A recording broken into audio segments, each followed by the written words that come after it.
They called it the dawn of reason, a new morning after the long sleep of superstition. Candles were replaced by gaslight, scripture by science, and the old cathedrals echoed not with prayer, but with applause for man's triumph over mystery. Yet even in that brightness, something quietly dimmed. The Enlightenment promised illumination, but in its glare, the shadows that once held wonder began to fade. Where the world had once dreamed in symbols and parables, it now measured in proofs and formulas. The invisible became suspect, the miraculous dismissed as a trick of ignorance. And so, in its hunger for truth, Europe forgot to dream. The great thinkers believed they were freeing the human mind, and in many ways they were. But liberation has its price. The age that exalted logic built invisible walls around imagination. Silence became awkward. Faith turned into embarrassment, and the soul that vast uncharted territory was redrawn into smaller maps of anatomy and reason. Cathedrals became museums of stone, altars turned into lecture halls. The sacred was not destroyed, only reclassified as metaphor, as if reverence itself needed permission to exist. Yet beneath this surface of confidence, something trembled. Even as scholars declared the death of the divine, painters still searched for light that could not be measured, composers heard harmonies that no mathematics could explain, and poets felt the pulse of eternity in the quiet between words. The Enlightenment had burned away the visible symbols, but it could not extinguish the unseen current that moved beneath them. A philosophy older than empires, as silent as breath, waiting for those who could still hear it. It whispered in the margins of books and in the geometry of cathedrals left standing. It lived in the careful alignment of city squares, in the architecture of secret gardens, in the symbols carved into doorways by hands that remembered what the mind had forgotten. It was the language of connection, the belief that every visible thing is a shadow of something infinite. The philosophers who spoke of mechanism and progress unknowingly traced its outlines, borrowing from truths they no longer recognized. The Age of Reason believed it had conquered faith, but in its victory, reason became the new religion. Its priests wore powdered wigs and carried compasses instead of crosses.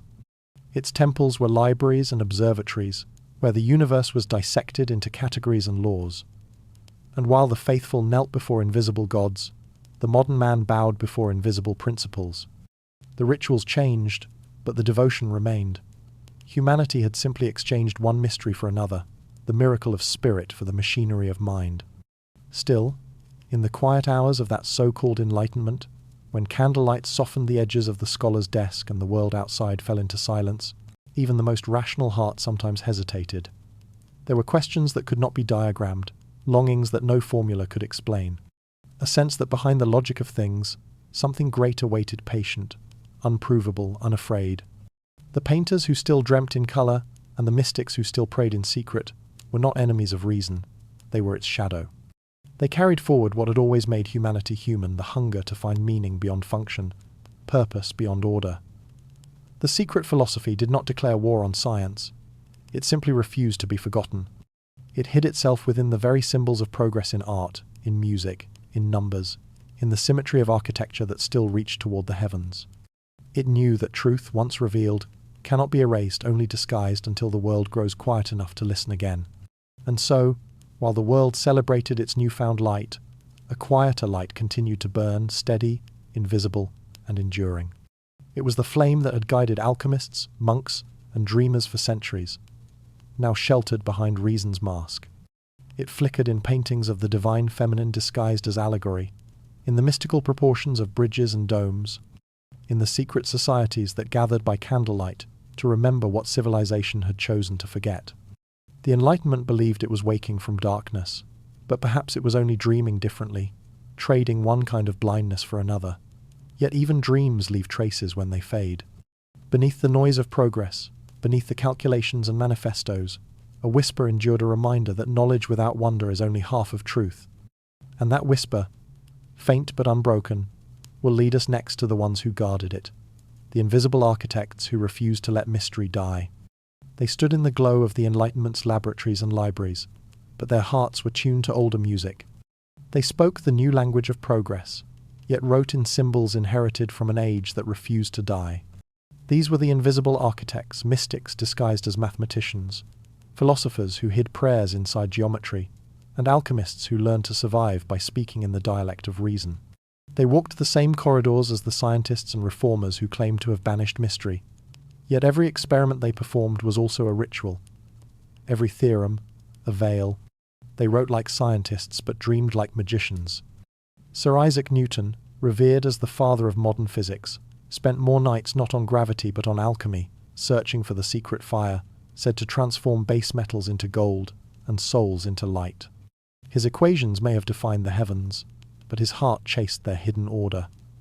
The notebooks he left behind, filled with cryptic symbols and hermetic speculations, reveal a man torn between two worlds, the rational and the mystical. Newton did not merely study motion, he sought the mind behind it. The world saw him as a machine of intellect. In truth, he was a priest of the unseen. And he was not alone. Across Europe, thinkers gathered in candlelit rooms, sharing discoveries that blended science and spirit. In Florence, London, and Prague, secret lodges of Freemasons, Rosicrucians, and Hermetic circles reinterpreted ancient wisdom through the lens of modern thought. They believed that nature was a book written in divine symbols, and that to study it was to read the handwriting of creation itself. Chemistry was simply alchemy in new robes, astronomy, a hymn to order disguised as data. These circles understood that the world was changing, that open mysticism now invited ridicule or persecution, so they hid their fire behind polished words. They called it reason, progress, or enlightenment, but beneath those terms lay older meanings. The alchemist's crucible became the chemist's retort, the mystic's meditation became the philosopher's inquiry. What was once prayer became pursuit of truth. They did not reject the new world, they camouflaged themselves within it. Many of these men held positions of power engineers, scholars, and courtiers. Yet behind their public work, they wove an invisible network, linking symbols, architecture, and allegory across nations. A cathedral's geometry, a composer's fugue, a sculptor's proportion all spoke the same hidden dialect. They believed the world itself was an organism, alive with meaning, and that every pattern reflected the divine mind. Their task was to ensure that as humanity chased the stars, it did not forget the spirit that made them shine. In Paris, salons of philosophy were often also chambers of initiation. Debates about politics doubled as rituals about balance, liberty, equality, and fraternity, each a reflection of ancient triads found in mystical texts. The Age of Reason, for all its pride in intellect, could not entirely escape the spell of these invisible hands. The revolutionaries who later stormed palaces often carried emblems whose roots were older than the nations they sought to build. These quiet architects did not rebel with swords or manifestos. Their rebellion was subtler to preserve wonder in an age that worshipped certainty. They looked at the clockwork universe and saw not machinery, but metaphor. They taught that the laws of motion were the laws of meaning, that to know the world one must still learn reverence. When others saw progress as escape from the divine, they saw it as the next disguise of divinity. Even the arts became vessels for their hidden message. Painters encoded esoteric geometries in their compositions. Composers structured symphonies upon sacred ratios. Literature blossomed with secret correspondences. A novel, a parable, a poem, a spell. The world applauded innovation, unaware it was often witnessing remembrance. Modernity, for all its newness, was built on ancient blueprints, carried through the centuries by hands that dared not be seen. But the architects knew the danger of invisibility. Every age forgets what it does not understand, and the more the world celebrated its mastery over nature, the more it risked losing its soul. So they passed their wisdom in forms that could endure symbols that could survive ignorance. A compass and square carved into a cornerstone, a sunburst hidden in stained glass, a phrase whispered through generations, as above, so below. These were not decorations, but passwords, fragments of a forgotten language that the world would one day need again. To the outside eye, they appeared as loyal servants of progress, but behind closed doors they remained guardians of mystery.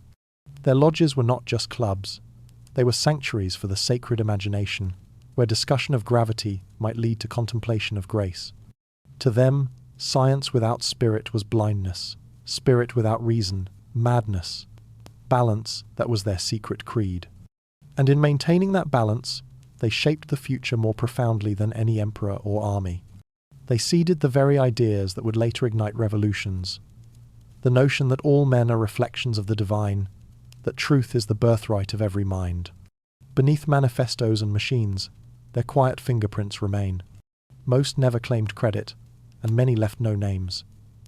Their reward was continuity to ensure that the thread of wisdom, however faint, would never be broken. Theirs was not the philosophy of conquest, but of remembrance. When the world outgrew its symbols, they crafted new ones. When language shifted, they translated the invisible into forms the age could bear. Reason's empire thought it had silenced mystery, yet every law it wrote, every theory it proved, carried a faint echo of that deeper order. For truth, no matter how buried, continues to rise in stone, in sound, in silence. And as the age of intellect surged forward, its foundations quietly rested on their unseen hands, the invisible architects of meaning, who built the world that still believes it no longer dreams. They called it progress, a word that gleamed like polished glass, but reflected everything except its own shadow. To live in the modern age was to believe the world had been unmasked, that humanity had finally stripped away superstition and revealed the clean machinery of truth beneath.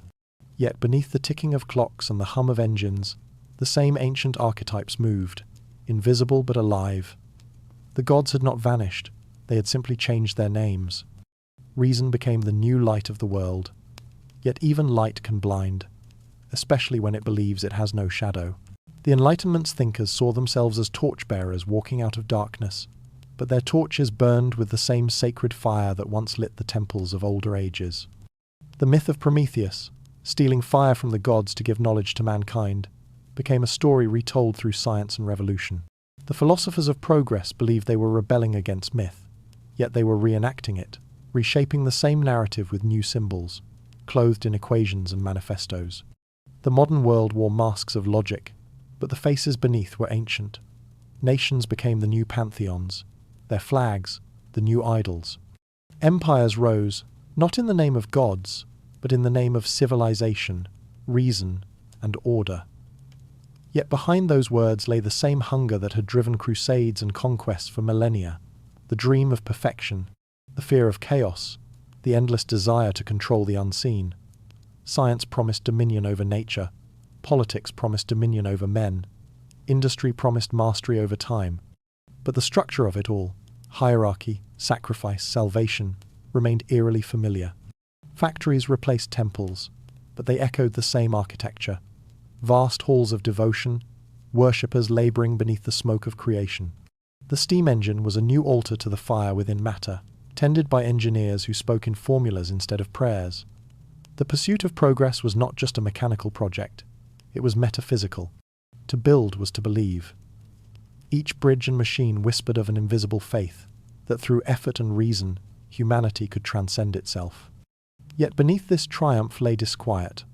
The philosopher saw it in the sterile perfection of geometry. The poet felt it in the silence between words. The rational world was efficient, but it had forgotten to feel. The sacred had not died, it had been buried under productivity, disguised as improvement. Even the new sciences of human behavior sought to explain the soul as circuitry, the mind as a machine. But the more precisely they measured, the less they seemed to understand what pulsed between the measurements. The Enlightenment had replaced divine revelation with human certainty, yet certainty is its own kind of blindness. The priests of reason declared that truth could be weighed and proven, that mystery itself was a flaw to be corrected. But the human heart, bound to its myths, continued to dream. The same archetypes crept back into modern thought. The hero, the redeemer, the fall from grace, the quest for immortality. They wore lab coats and parliamentary robes now, but their gestures were ancient. A scientist reaching for absolute theory was no different from an alchemist seeking the philosopher's stone. Both were drawn by the same invisible fire. Even politics, in its promise of utopia, became myth in motion. Revolutions mirrored the old dramas of creation chaos, giving birth to new order, light battling darkness, the chosen remaking the fallen world. The mythic mind did not disappear with progress. It simply put on the mask of modernity. The thinkers who believed they had killed myth were, unknowingly, possessed by it. Every ideology became its own religion, complete with heresies, saints, and sacred texts. The modern man looked into his machines and saw perfection, yet felt an emptiness he could not name. He had gained the power of gods but lost the wonder that once made gods possible. For the first time in history, humanity could measure the stars and yet feel more alone beneath them. The universe was now a system, not a song. The soul, a byproduct. The sacred, an illusion. Progress, like a mask too tightly worn, began to suffocate the face beneath.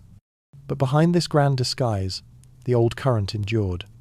The same hidden philosophy that had whispered through cathedrals and lodges now whispered through laboratories and observatories. It spoke through artists who painted the unseen, through writers who smuggled metaphysics into fiction, through architects who still built with sacred proportion. Though few recognized it, the ancient idea persisted that the visible world is but a veil, and that truth hides beneath appearances. Modernity believed it had transcended the need for mystery, yet mystery adapted. It learned to survive inside equations, to hide in the poetry of physics, to glow faintly in the unprovable. The deeper humanity stared into matter, the more it found mind staring back. In every microscope and telescope, an echo remained. That creation was not merely a mechanism, but a mirror. The rational world, so proud of its reflection, never asked who was doing the seeing. Beneath all progress lay the same hunger to understand what cannot be seen, to name what cannot be spoken, to reach the divine without admitting its presence. Modernity had masked itself as reason, but beneath the mask, the face of wonder still watched, patient, unblinking, and eternal. And so the story turns again. The secret philosophy never died. It merely changed its clothes. It learned to walk among inventions and manifestos, unseen but enduring, waiting for its moment to return, when humanity, weary of brilliance, would once more remember the warmth of the hidden fire beneath the light. Every time the old world burned, someone carried a spark through the smoke. History remembers the fires, the fall of empires, the collapse of libraries, the ruin of temples, but not the hands that shielded the light. From Alexandria's ashes to Florence's studios to London's secret chambers, the same invisible lineage endured. Knowledge, after all, does not die. It disguises itself. It changes its form so that the fearful cannot destroy it. What the conqueror calls superstition, the mystic rewrites as philosophy. What the priest forbids, the scholar rephrases in numbers and stars. In Alexandria, where scrolls once whispered the language of the cosmos, the first guardians of the hidden flame learned the necessity of silence. When libraries burned and scholars fled, ideas hid within exile. The teachings of Egypt and Greece, the hermetic vision that spirit and matter were one scattered like seeds on the wind. Some found soil in Persia, others in Byzantium, others still in the monasteries of Europe, where monks copied fragments they could not fully name. They believed they were preserving theology, but within their ink lingered the ghosts of older worlds. By the Middle Ages, the old sciences had new disguises. Alchemy was not merely the art of transmuting lead into gold, but a metaphor for the transformation of the soul, a truth too dangerous to declare openly. So it hid in symbols, the serpent devouring its tail, the sun and moon entwined, the rose blooming in fire. To the church, these were curiosities. To the initiated, they were instructions. Every crucible and furnace was a reminder that nature itself was divine, that matter was spirit in waiting. As centuries turned, the esoteric schools adjusted their masks. Astrology, once the royal science of kings, retreated into the language of astronomy. No longer could one speak of divine will written in the stars, but one could map their motion, trace their influence through mathematics, and pretend it was merely curiosity. The mystic sky became the astronomer's chart, the same heavens, seen through different eyes. When empires shifted again, when Rome fractured, when Constantinople fell, the knowledge migrated once more. Traders, translators, and wanderers became its carriers. Arabic scholars preserved Greek manuscripts. Jewish mystics carried Kabbalistic echoes through Europe, and the language of numbers became a new sanctuary. Geometry became the sacred tongue of architecture, and symbols once etched in temples reappeared quietly in cathedrals. Even in faith's strictest eras, the sacred imagination refused to die. By the time Florence rose from medieval dust, the hidden current began to shimmer again. Painters and philosophers spoke of proportion and beauty, but their language was older than they knew. The divine order. They called it a polite way of saying what the ancients had once declared openly, that God and geometry were one. The church commissioned these visions, unaware that the art it paid for carried messages its doctrine could never speak. Beneath frescoes and domes, the old truths breathed once more. London would later inherit this lineage, a city of scholars and spies, where occultists mingled with scientists, each stealing language from the other. The laboratories of alchemists evolved into institutions of chemistry. The mystic's dream of turning matter into light found its echo in physics. The same questions persisted, though dressed in different grammar. What is the nature of creation? What lies beyond the visible? What force binds all things together? The answers, forbidden in one century, were researched in the next. It was never rebellion, it was evolution. When dogma tightened, truth changed shape. When reason rose, mystery learned to speak reason's tongue. Each generation believed it was inventing something new, when in truth it was remembering. Behind every discovery stood a shadow of something ancient, whispering guidance. Kepler's harmonies of the planets echoed Pythagoras. Newton's gravity was hermetic sympathy reborn as law. The philosophers of progress unknowingly walked paths paved by mystics. The old world burned many times in the fall of Rome, in inquisitions, in wars fought in God's name, yet the spark endured. It passed through minds, not monuments. It survived, not because it was powerful, but because it was subtle. Hidden knowledge learned to adapt the way life itself does, by hiding in plain sight. And so, beneath the empire of reason, another empire endured not of territory, but of thought. Its rulers were nameless, its borders invisible, its citizens united by memory rather than creed. They believed that every loss was temporary, every suppression only another disguise. Knowledge, they knew, is never destroyed, only translated. As one age ended and another began, they looked toward a new dawn, not the Enlightenment's cold glare, but a softer light, rising from art, from wonder, from rediscovered wisdom. The world would call it the Renaissance, but for the invisible lineage it was something else, the return of breath to a body that had only been sleeping. They called it a rebirth, a world awakening from medieval sleep, stretching toward light. But the Renaissance was not new life. It was old memory resurfacing, a recovery of something ancient disguised as innovation. Beneath its polished marble and mathematical precision, the age carried the pulse of forgotten temples. The artists, scholars, and dreamers of Florence, Venice, and Rome were not inventing a future. They were listening to echoes, translating a vanished language of spirit into colour, proportion, and sound. They called it art because the world wasn't ready to call it revelation. Da Vinci's notebooks are often praised as the origin of modern science, but when read closely, they resemble the journals of a mystic. His mirror writing, his sketches of the human body merging with geometry, his fascination with flight and divine symmetry all spoke of something beyond invention. He sought not to conquer nature, but to understand its inner intelligence. His machines were metaphors, the body as cathedral, motion as prayer. He wrote of light within light, of hidden harmonies that bound the visible and invisible together. To him, creation was never mere mechanics, it was the handwriting of God. Around him, others painted their own parables in oil and plaster. Botticelli's Venus rises not from myth alone, but from hermetic symbolism, beauty as the birth of divine wisdom into the physical world.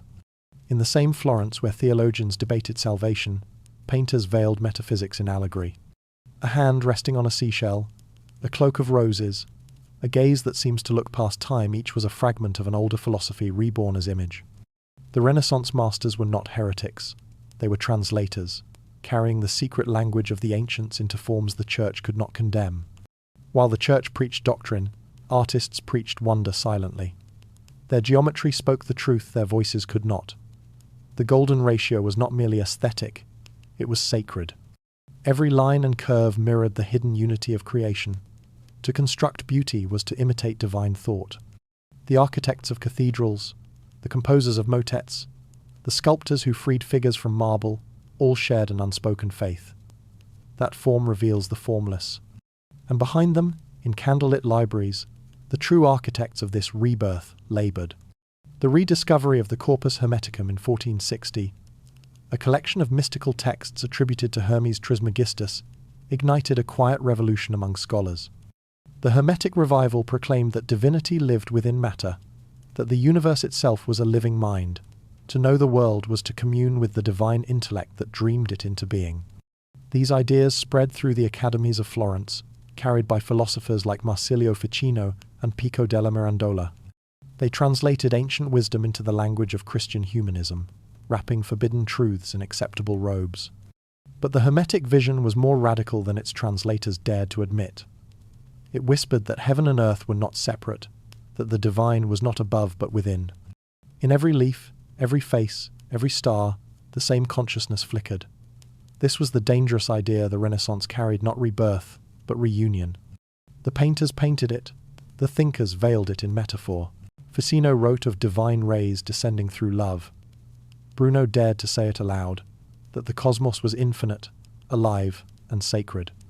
Giordano Bruno's fate revealed the cost of such revelation. He saw the stars not as distant fires, but as countless suns, each with worlds of its own reflections of one eternal source. To the Church, this was blasphemy. To Bruno, it was truth reborn. He believed the soul of the universe breathed through all things. His cosmology was not science but resurrection, the Hermetic seed flowering once again. For that vision, he was burned in the square of Rome, his ashes scattered like the wisdom he refused to hide. Even in his death, the pattern endured. The old philosophy simply changed its mask again. Bruno's vision echoed in Galileo's telescope, in Kepler's harmonies, in Newton's hidden alchemy. The Renaissance had not ended. It had merely gone underground, reborn as inquiry rather than creed.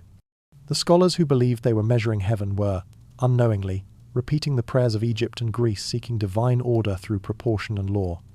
The myth of rebirth would later celebrate reason over faith, invention over mystery. Yet the true Renaissance was never a battle between light and darkness. It was a conversation between them. The artists, philosophers, and architects did not escape the sacred. They carried it, quietly, into the heart of modernity. Each painting, each theorem, each marble figure was a message in disguise. That knowledge and wonder are the same pursuit, and that truth, to survive, must learn to wear new faces. So the world called it art, progress, genius. But beneath the applause, the same secret current flowed the belief that creation itself is conscious, and that to shape it is to remember where we came from. And as this hidden current spread northward, it sought new vessels, thinkers, and builders who would carry its flame beyond Italy, encoding its mysteries into new languages of power. In guilds, lodges, and brotherhoods, the spirit of the Renaissance found protection, preparing for its next transformation. The rebirth that wasn't over would soon shape the world that believed it was awake. The revolutions of the 18th century began not in streets but in candlelit rooms. Long before muskets fired or banners were raised, quiet oaths were spoken beneath ceilings heavy with smoke. Men gathered not as conspirators but as seekers, drawn together by the faint memory of something greater than law or crown. In the flicker of a single candle, they found what the outside world had forgotten: a fellowship of light. The Masonic and Rosicrucian lodges of Europe were sanctuaries for thought in an age of censorship. Within their walls, scholars, artisans, and nobles sat as equals, stripped of titles, united by symbol and silence. To the authorities, they were harmless clubs, polite societies for debate and ritual. To those who knew, they were the continuation of a far older tradition, the hidden school of human divinity. Their initiations, layered in allegory, retold the same ancient drama: the descent into darkness, the death of ignorance, the rebirth into understanding. Every gesture, every tool upon the table, every compass and square was a reminder that man himself was the unfinished temple.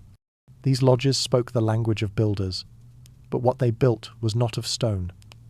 Their cathedrals were invisible, the architecture of mind, the design of conscience.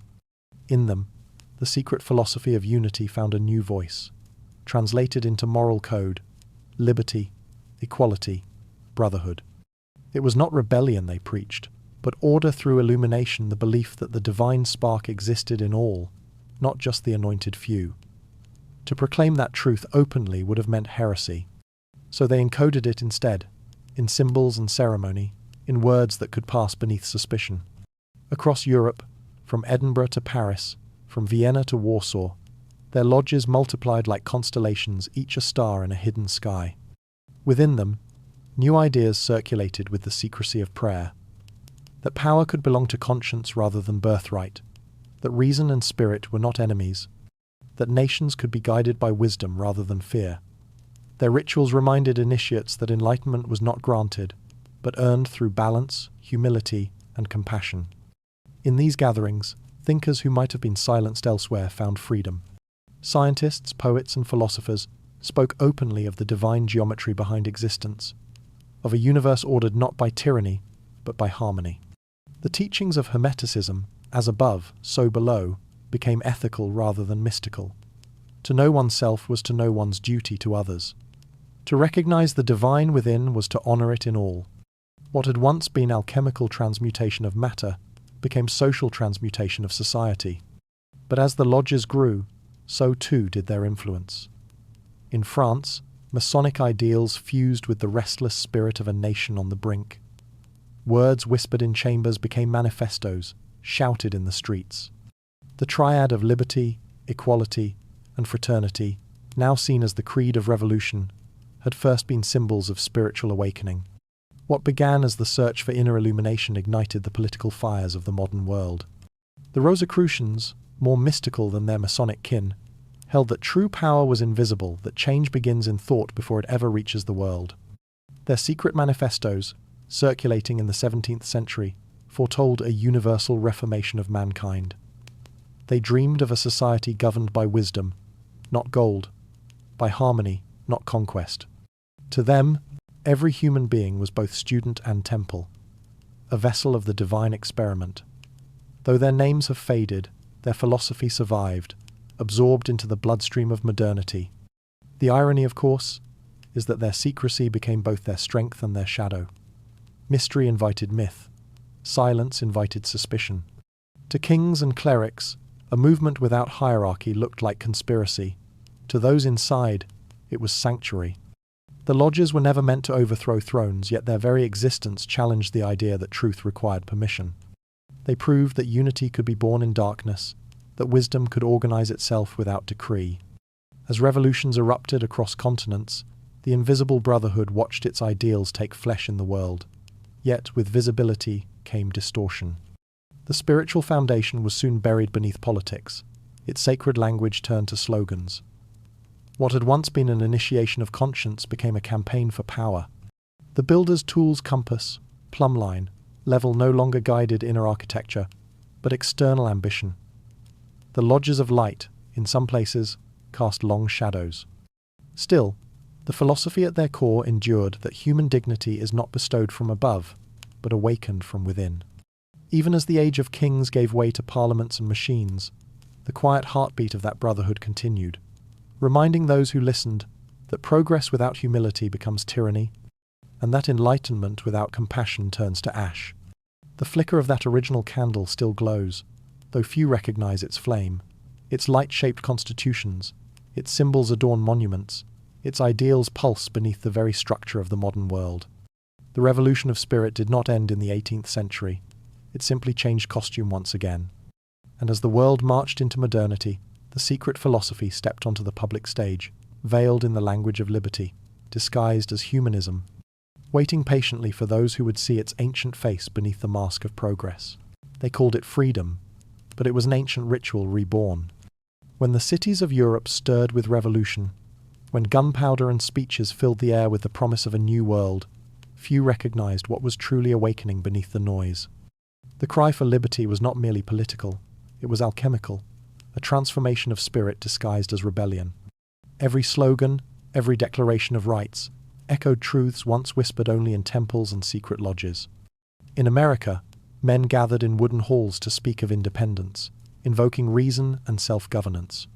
Yet behind the language of law lay something older, the Hermetic conviction that the divine spark exists within every soul. The founders called it unalienable rights, but the idea was ancient, that the human being is not a subject of kings, but a reflection of the infinite. All men are created equal was less a political statement than a metaphysical one, a quiet echo of the teaching that all light emerges from one source. Europe, too, was restless with the same invisible fire. In France, the architects of revolution spoke the same words, once used in the lodges of philosophy, liberty, equality, fraternity, unaware that they were reciting the creed of mystics. The guillotine may have stood where cathedrals once did, but the spirit animating both was the same: the belief that truth must be liberated from tyranny. The ancient mystery of illumination, the journey from darkness into light, had become a social movement. Every generation rediscovers the old truths in its own tongue. The revolutionaries thought they were dismantling the sacred order. In truth, they were reinterpreting it. The monarch was no longer a divine representative. The divine now dwelled in every citizen. The altar became the assembly hall. The priesthood dissolved into parliaments. And yet, beneath the new structures, the same symbolic architecture remained: initiation, sacrifice, rebirth. In the American colonies, this transformation was subtle but profound. Freemasons and philosophers mingled, discussing governance as though designing a moral temple. The United States was conceived as more than a nation. It was an experiment in human potential, a blueprint for what humanity might become if guided by conscience instead of lineage. The Great Seal, with its unfinished pyramid and all-seeing eye, was not mere ornament. It was a declaration that civilization itself was still a work in progress, and that enlightenment was the cornerstone. They may have believed they were founding governments, but they were performing rituals. To inscribe "we the people" was to summon the invisible brotherhood of humanity into being. The Constitution was not only a document of law, it was an invocation, an attempt to translate spiritual equality into social structure. For the first time, the ideals of the mystery schools became the laws of nations. The sacred language of initiation, illumination, liberty, fraternity became the vocabulary of politics. But the fire that liberates can also consume. The same ideals that inspired revolutions also unleashed chaos. Freedom, once sacred, became a banner for conquest. Equality was declared, even as empires rose anew under different names. The ancient ritual of transformation was incomplete. Humanity had awakened its divine potential, but not yet learned to wield it. And so, every revolution carried the same paradox: the pursuit of light creating new shadows. Still, beneath the violence and betrayal, something deeper endured: the idea that the world could be remade not by decree, but by awakening. The secret philosophy had escaped the lodges and entered the bloodstream of civilization. It was no longer confined to scholars or initiates. It was now in the mouths of farmers, sailors, and philosophers alike. A truth once hidden in allegory had become common language, that each person carries within them the potential of creation itself. In the smoke of revolutions, one could almost see the outline of the old mysteries, reappearing humanity once again, standing at the threshold, seeking to become what it had always been. The torch that passed from mystic to mason to statesman was the same flame carried through the ruins of Alexandria and the vaults of Florence. The belief that knowledge and divinity are not opposites but mirrors. They called it liberty, but it was illumination. They called it progress, but it was remembrance.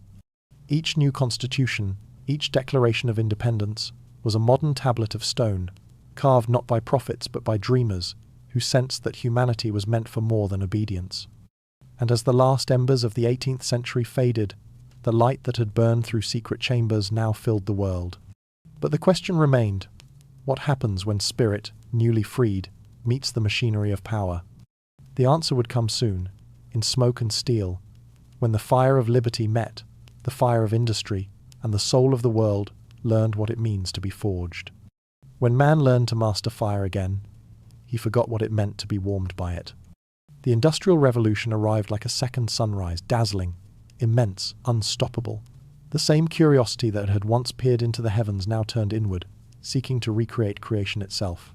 Smoke rose where incense once had, furnaces glowed where altars had burned. Humanity, for the first time, believed it could rival the gods, shaping earth, air, and metal into its own image.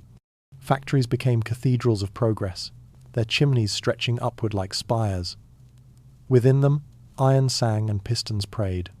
The hum of machinery was the new liturgy, echoing through cities that never slept. Each invention promised liberation, yet each also deepened dependence. Steam, electricity, and the logic of gears, all born from the same impulse that once drove the alchemist to summon gold from base matter. The difference was scale. What had been metaphysical now became mechanical. To harness energy was to harness divinity. The old dream of transmutation, of turning the invisible into the tangible, had at last been fulfilled. But as matter obeyed, the spirit grew restless. The very flame that had once illuminated understanding now burned with hunger. Humanity had learned to imitate creation, but not to comprehend its balance. It could build worlds but no longer remember why. The philosophers who had once sought unity began to divide the world into compartments: physics from metaphysics, economy from ethics, production from purpose. The harmony that had guided the secret philosophy fractured into specializations. The universe was now a system of parts, efficient but soulless. The human mind, too, became an engine, measurable, replaceable, and predictable. The age of wonder had become the age of calculation. Cities grew like organisms of iron and brick. The rhythm of the seasons gave way to the rhythm of machines. People no longer prayed for harvests but for wages. The world moved faster, but the inner world fell silent. Progress demanded obedience, and imagination became its casualty. In the noise of progress, few heard the faint echo of an older wisdom, the whisper that warned, "Creation without reverence becomes destruction." The new gods were engines and empires. They promised comfort and power, and humanity knelt willingly. The alchemist's furnace had become the industrial smokestack, the philosopher's stone, the assembly line. Each spark of invention was also a spark of forgetfulness. The dream of mastery eclipsed the dream of meaning. Yet within this frenzy, some still remembered. The poets, the mystics, the weary inventors who looked upon their machines and wondered if they had merely reassembled the old myths in steel. For in every revolution lies repetition. The wheel of progress turned like the mandalas of the East, endlessly spinning, always returning to the same center. What humanity called advancement was, in truth, a reenactment of its oldest longing, to touch the divine through creation. But where the mystics had sought unity, the modern age sought control. The secret philosophy, once rooted in harmony, now struggled to survive beneath the weight of efficiency. And yet, hidden within the iron skeleton of the new world, fragments of that philosophy persisted. Engineers spoke of elegance in design, echoing the hermetic pursuit of beauty in order. Mathematicians marveled at symmetry, unaware they were repeating the prayers of ancient geometers. Even the hum of electricity carried something sacred, the pulse of life, invisible but real. The world, though mechanized, still dreamed. But dreams require silence, and silence had become rare. The smoke of progress blurred the stars, and the hum of industry drowned the music of thought. Humanity's creations began to outgrow their creators. The machine was no longer a tool but a mirror, reflecting the mind that had built it, logical, tireless, efficient, and empty. In mastering matter, mankind risked becoming matter, functional, measurable, and blind to wonder. Still, not all light was lost. Some saw in the gears and circuits the same divine order that once moved the heavens. They whispered that the universe itself was mechanical, only in appearance, that the laws of motion were still the language of spirit. They believed that even in this new age of smoke and glass, the old fire remained dimmed, perhaps, but waiting. The Industrial Revolution was not the death of mysticism, but its disguise. It was the soul experimenting with steel, the eternal mind learning to dream in engines and electricity. The secret philosophy had not vanished. It had become infrastructure hiding in mathematics, humming through wires, encoded in the rhythm of modern life. And as the world turned faster, some began to ask the oldest question. Once more had humanity created machines to serve it, or to reveal what it had become. The harmony was broken, but the fire still glowed beneath the ash, and as the smoke thickened, the invisible current prepared to flow underground again, waiting for the next age that would dare to listen. They pretended to summon spirits, but what they really awakened was memory. As the 19th century unfolded, the world that had been forged in factories and reason began to hunger once more for mystery. The human heart, weary of soot and logic, turned inward again. The ancient longing stirred not for wealth or empire, but for communion with the unseen. Across drawing rooms and candlelit parlours, the air filled with whispers of the otherworldly. Tables trembled, bells rang, and mediums claimed to speak for the dead. Yet beneath the spectacle of seances and parlour tricks, something far older was being reborn, a rediscovery of the invisible laws that bind mind and matter. Mysticism had not died, it had changed its costume. The old masters, the alchemists, The Hermetic scholars, the initiates of hidden orders, had simply stepped into new shadows. The age of machines made superstition unfashionable, so they spoke now in symbols of energy, vibration, and consciousness. The Theosophical Society, founded in the 1870 seconds, called itself a fellowship of truth-seekers, blending fragments of Eastern philosophy, Western esotericism, and scientific curiosity. Behind its grand claims and theatrical rituals, however, pulsed a quiet sincerity, the conviction that all religions and sciences were reflections of one light. Helena Blavatsky, its enigmatic founder, wrote of hidden masters, unseen teachers, guiding humanity's evolution. The scholars of her day dismissed her as a fraud, yet her writings captured a deeper intuition, that knowledge, once scattered across ages, still formed a single thread. She spoke of reincarnation, karma, and subtle energies long before such words entered mainstream thought. Her message, cloaked in myth, reintroduced the West to the idea that spirit and matter were not enemies but twins. Theosophy, for all its contradictions, reignited the ancient belief that consciousness shapes reality. Soon after, spiritualism swept through Europe and America. It promised proof of the soul's survival, though often through performance rather than revelation. Mediums raised curtains between worlds, and audiences, half terrified and half hopeful, watched as voices whispered from nowhere. Most were charlatans, yet even in deceit there flickered sincerity. Humanity was once again trying to listen. Beneath the tapping tables and flickering lamps, something deeper moved, a collective attempt to recover the forgotten dimension of being. At the same time, science itself began to touch the borders of the mystical. The study of magnetism, electricity, and the mind revealed forces that seemed to echo the vital energy of the ancients. When physicists spoke of unseen fields and invisible waves, they were, perhaps unknowingly, describing the same currents the alchemists once felt in silence. The barrier between measurable and miraculous grew thin. Some of the century's brightest minds, from Edison to Crookes, attended seances not as believers, but as investigators haunted by curiosity. Even skepticism, it seemed, had grown spiritual. The occult revival of the late 19th century gathered this scattered energy into form. Secret orders like the Hermetic Order of the Golden Dawn emerged, reviving ancient rituals under the guise of philosophy and art. Their initiations were psychological theatre reenactments of death and rebirth, darkness and illumination. Among their ranks were poets, magicians, and visionaries, W.B. Yeats, Aleister Crowley, Florence Farr. They saw no boundary between the imagination and the divine. To them, the creative act was itself a sacrament, a modern continuation of the mysteries once performed in temples. But while the public saw only masks, the deeper current flowed silently into new disciplines. In the early studies of psychology, traces of mysticism appeared disguised as science.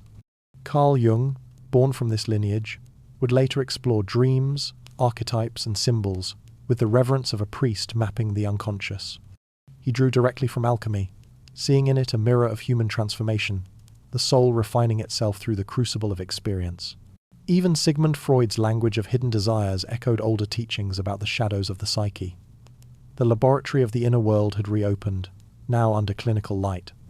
Physics, too, began to lose its certainty. The discovery of energy as both wave and particle, the strange dance of matter at the quantum level, resurrected the idea that reality was more fluid than fixed. The mystical proposition that all is mind began to sound less like poetry and more like possibility. Einstein himself would confess a sense of the mystical order behind nature's simplicity, a humility that mirrored the awe of the ancient sages. Meanwhile, art became initiation once more.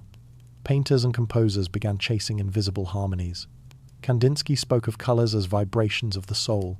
Scriabin dreamed of music that could summon ecstasy. Even the symbolist poets, writing in dim cafes, treated every word as an incantation. The boundaries between science, art, and mysticism blurred into a single spectrum humanity, once again, rediscovering the invisible through its own creations. Yet for all this resurgence, the true masters, the lineage of those who remembered, remained unseen. They had learned across centuries that visibility invites persecution, that the sacred must hide to survive. So they passed their wisdom quietly, through paintings, through equations, through dreams that arrived in moments of stillness. The world, preoccupied with factories and wars, did not notice. But the thread endured, woven now through psychology, physics, literature, and art.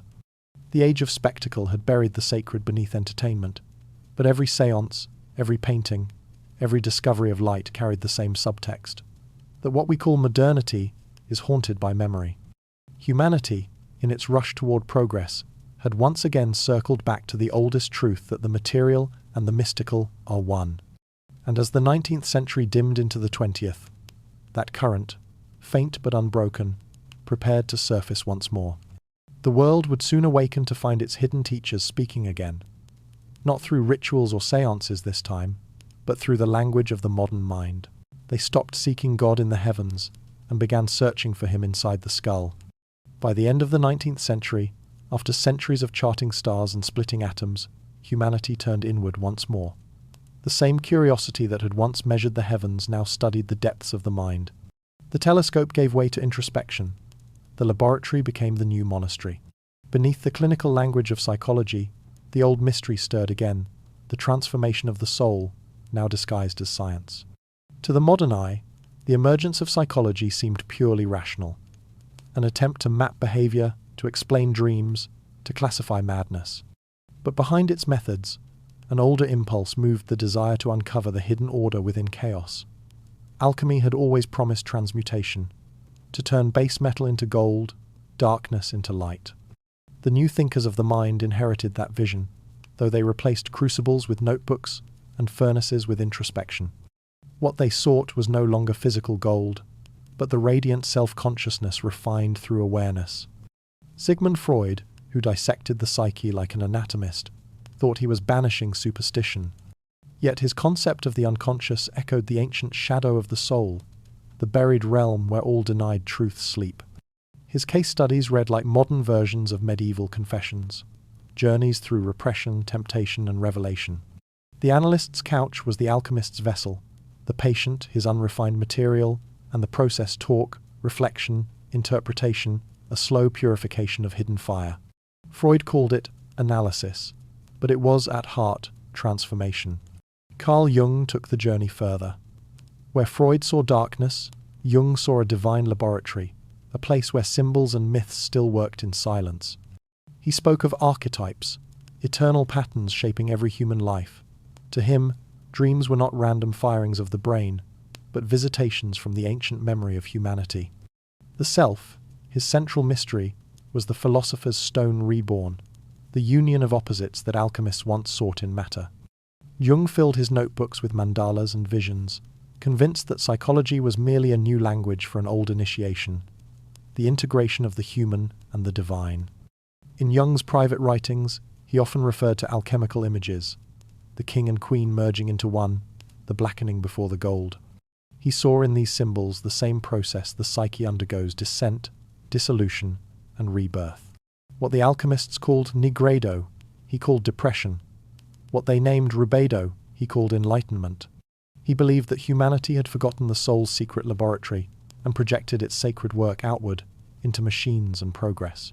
His life's task was to remind the world that the true transmutation still happens within. Meanwhile, William James, philosopher of consciousness, approached the same mystery with American pragmatism. He spoke of the stream of consciousness, a flow of thought that moved like water, reflecting an unseen source. To him, the mind was not a closed chamber, but an open sea, where reason and revelation met. His essays on religious experience suggested that mystical states were not hallucinations, but encounters with a greater reality, the psyche touching its own horizon. Our normal waking consciousness, he wrote, is but one special type of consciousness. In those few words, he reintroduced the infinite to science. Poets, too, became inner explorers. Rilke, Blake, and Yeats wrote of the soul's transformation as if guided by invisible mentors. Their verses echoed the same metaphors as alchemy, fire, union, rebirth, reminding readers that art and introspection are both forms of refinement. They believed that imagination itself was a crucible, where the raw ore of emotion becomes gold through expression. In this sense, the poet and the psychologist shared the same vocation. Both sought to make meaning from the chaos within. What began as medicine for the mind became a rediscovery of the sacred. The psyche, once dismissed as mere mechanism, revealed itself as a cathedral of symbols. Dreams, instincts, and emotions, long treated as nuisances to be controlled, became sacred texts to be interpreted. Humanity, exhausted by the noise of progress, found in self-exploration a quiet form of worship. The old Hermetic phrase, as above, so below, gained a new reflection, as without, so within. And so the alchemists returned not in robes or laboratories, but in therapists, artists, and thinkers who dared to believe that consciousness was divine matter still in process. Their furnaces were inner ones now, their experiments recorded not in mercury and lead, but in emotion and thought. The dream of gold had become the dream of wholeness. They did not destroy the machine age. They humanized it. They whispered that the true revolution was not industrial, but psychological, not the mastery of matter, but the reconciliation of spirit. The soul, long exiled from theology and science alike, had found a new home in the language of the mind. And as the 20th century approached, the experiment deepened. The laboratory and the monastery became mirrors of one another, one dissecting matter to find mystery, the other dissecting mystery to find matter. Between them shimmered a single truth. The fire that burns in stars is the same that burns in thought. From that fire would rise a new art, a new science, and a new way of seeing. For what the mind began to discover in silence, the artists of the age would soon begin to paint, to sculpt, and to sing. They thought they were painting dreams, but the dreams were painting them. When the 19th century began to fade into the 20th, art, like science, found itself standing before an invisible door. The old subjects, landscapes, portraits, still lifes began to feel too small for the world that had been discovered within. Something vast was stirring behind the eyes of the artist, something that no brush could fully capture, but that no mind could ignore. The age of machines had measured everything it could see, and so the artist turned toward what could not be seen, the soul itself. The symbolists came first, carrying torches through the mist of reason. They rejected the realism that glorified the visible, and sought to paint the echoes of thought, the fragrance of memory, the tremor before revelation. To them, every color carried a meaning, every curve a hidden note. Painters like Gustave Moreau and Odilon Redon filled their canvases with visions that were less depiction than invocation. Eyes that gazed from impossible spaces, figures that shimmered between human and divine. They believed that art was not imitation but evocation, a ritual to call the unseen into form. The poets who accompanied them, Mallarmé, Verlaine, Rimbaud, spoke of synesthesia, of sound becoming color, of meaning dissolving into symbol. Their verses and paintings blurred into the same language, one that whispered rather than declared. Beneath their delicate melancholy, the old Hermetic idea pulsed again that the visible world is only the lower half of a larger reflection. As above, so below, they might have said, had the phrase not been so ancient. From that current emerged the first true visionaries of modern abstraction. In 1911, Wassily Kandinsky wrote that color was vibration, not metaphorically but literally, that each hue carried the resonance of a spiritual tone. To him, a painting was a kind of music for the eyes, a composition meant not to depict, but to awaken. He spoke of the artist as a priest of inner necessity, guided not by sight but by intuition. Each line, each color, was a conversation between the visible and the invisible. His canvases shimmered with rhythm, as if the cosmos itself were improvising through pigment. At the same time, a quiet woman in Sweden, Hilma af Klint, painted in solitude what the world was not yet ready to see. She claimed her work was guided by higher intelligences, that she was not creating but translating messages from another plane.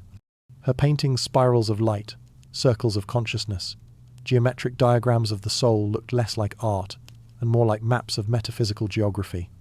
She believed color could reveal the architecture of spirit, and form could bridge heaven and matter. Long ignored, her works would later be recognized as the true beginning of abstraction, a visual prophecy written decades before the art world would understand it. Then came the surrealists, heirs to Freud and to Dream alike. They were explorers of the subconscious, miners of imagination's deep caverns. Salvador Dalí painted dreams with the precision of machines, melting clocks, impossible landscapes, saints of shadow and flame. His visions were not chaos but coded order, an attempt to show the logic of dreams. He once wrote that his art was hand-painted dream photographs, yet within them lay the same belief that had guided mystics for centuries, that the irrational is not madness, but revelation in disguise. For Dalí, Magritte, and their circle, art was a portal, an initiation into the symbolic structure of the mind. Automatism, collage, distortion, these were rituals, not techniques. They sought to bypass the rational mind, to let the unseen world speak through gesture and chance. In their studios, reason loosened its grip, and the brush became an oracle. They believed that by surrendering control, the hidden architecture of consciousness might emerge. Every movement of this era, from Impressionism's light to Cubism's geometry, carried a fragment of the same revelation. That perception itself was divine, that to see is to participate in creation. Even photography, with its mechanical precision, became haunted by spirit. The lens, once a tool of realism, began to reveal the metaphysical. Blurred motion, ghostly double exposures, fragments of time suspended like thought. Technology itself began to echo mysticism, proving that even machines could serve the unseen. The early 20th century was thus not a rebellion against tradition, but a return to the oldest human impulse to express what cannot be spoken. The canvas became an altar, the brush a wand. Artists no longer painted what they saw, they painted what saw them. They believed imagination was not invention but perception, a faculty that glimpsed what lies beneath appearance. In this sense, every stroke of paint was a prayer, every shape a symbol of reconciliation between matter and mind. In the glow of these new visions, the world's certainties began to dissolve. Viewers, accustomed to portraits and perspective, stood bewildered before colours that hummed like music and shapes that seemed to move without meaning. They did not know that they were witnessing the continuation of an ancient practice, the invocation of the invisible. Art, once the servant of kings and creeds, had become the servant of mystery again. And yet, as the artist lifted the veil between worlds, another storm gathered. The same century that rediscovered the inner cosmos would soon unleash devastation in the outer one. The sacred visions painted in quiet studios would be followed by the smoke of cities on fire. The creative impulse and the destructive one are twins, born from the same fire that drives humanity to transcend itself. For now, though, the light still danced on the canvas, whispering of higher orders and hidden harmonies. The artist's task was not to decorate the world, but to remind it that behind every line and colour, something eternal still breathes. Art had given form to the unseen. But soon, the unseen would reach out through ideology and war, shaping the visible world once again. When gods are banished from temples, they return in uniforms. The 20th century dawned with smoke on the horizon, not in sense, but industry. The old symbols had been replaced by flags, and devotion had changed its name. What once belonged to mystery was now claimed by ideology. The same longing that once lifted prayers to the heavens began to march in the streets, dressed in the colours of nations and movements. Humanity had not lost its faith, it had only redirected it. The hunger for transcendence, for order, unity, and purpose sought new forms, and in doing so, gave birth to monsters. The sacred impulse that once built cathedrals now built empires of the mind. Fascism, communism, nationalism, each promised salvation. Each claimed to restore meaning to a disenchanted world. Their leaders spoke not as politicians but as prophets, calling the masses to believe, to sacrifice, to be reborn in the name of the collective. The crowd became the congregation, the banner, the new cross. It was not politics that had triumphed. It was the theology of power, stripped of mercy and mystery. Ideology became the new religion because it imitated one perfectly. It offered ritual, belonging, absolution. It created sinners and saints, enemies and elect. But it had no room for doubt, that sacred shadow where wisdom hides. In erasing the divine, humanity enthroned itself as God, and thus inherited all the divine's burdens without any of its grace. The result was an age of miracles twisted into machinery, trains that carried death, laboratories that built fire, nations that worshipped order at the cost of the soul. When the mythic imagination is repressed, it returns through possession. The gods denied their temples, found new vessels in ideology's extremes. The longing for wholeness became a hunger for control. The secret philosophy, that ancient teaching of balance and unity, was forced underground, surviving only in fragments. It had taught that light and darkness must coexist, that creation without compassion devours itself. But the modern world forgot, and in forgetting, repeated the oldest error, mistaking power for wisdom. And yet, even amid the thunder of wars and the march of banners, small lights remained. While nations burned, certain minds solitary, obscure kept the old memory alive. They wrote quietly, often in exile, crafting sentences like prayers. Simone Weil spoke of grace through suffering. Thomas Merton sought silence within the machinery of the West. Philosophers like Martin Buber and Gabriel Marcel wrote of the sacred I and thou, reminding humanity that every meeting between souls is a fragment of divine encounter. In shattered monasteries and forgotten libraries, a few monks and poets continued the hidden labor of the spirit. They refused to believe that meaning had vanished simply because language had failed. They copied ancient texts, corresponded in coded letters, whispered the same words that had once guided the Hermetics, that truth cannot die, only go unseen. Their monasteries were no longer cloisters of stone, but rooms lined with typewriters, cafes filled with cigarette smoke, journals filled with quiet rebellion. Meanwhile, a new generation of artists, survivors of the age of ideology, began to paint and write like witnesses to a lost revelation. In Picasso's fractured faces, in Eliot's wastelands, in Rilke's angels who could no longer speak, one could hear the echo of the divine absence. The art of the 20th century was not without faith. It was faith in exile, searching for a language that could still hold meaning after the temples had fallen.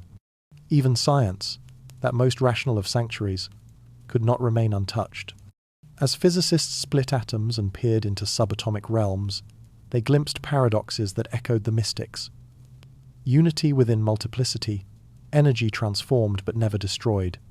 The cosmos began to look less like a machine and more like a thought, the same insight the secret philosophers had whispered for centuries.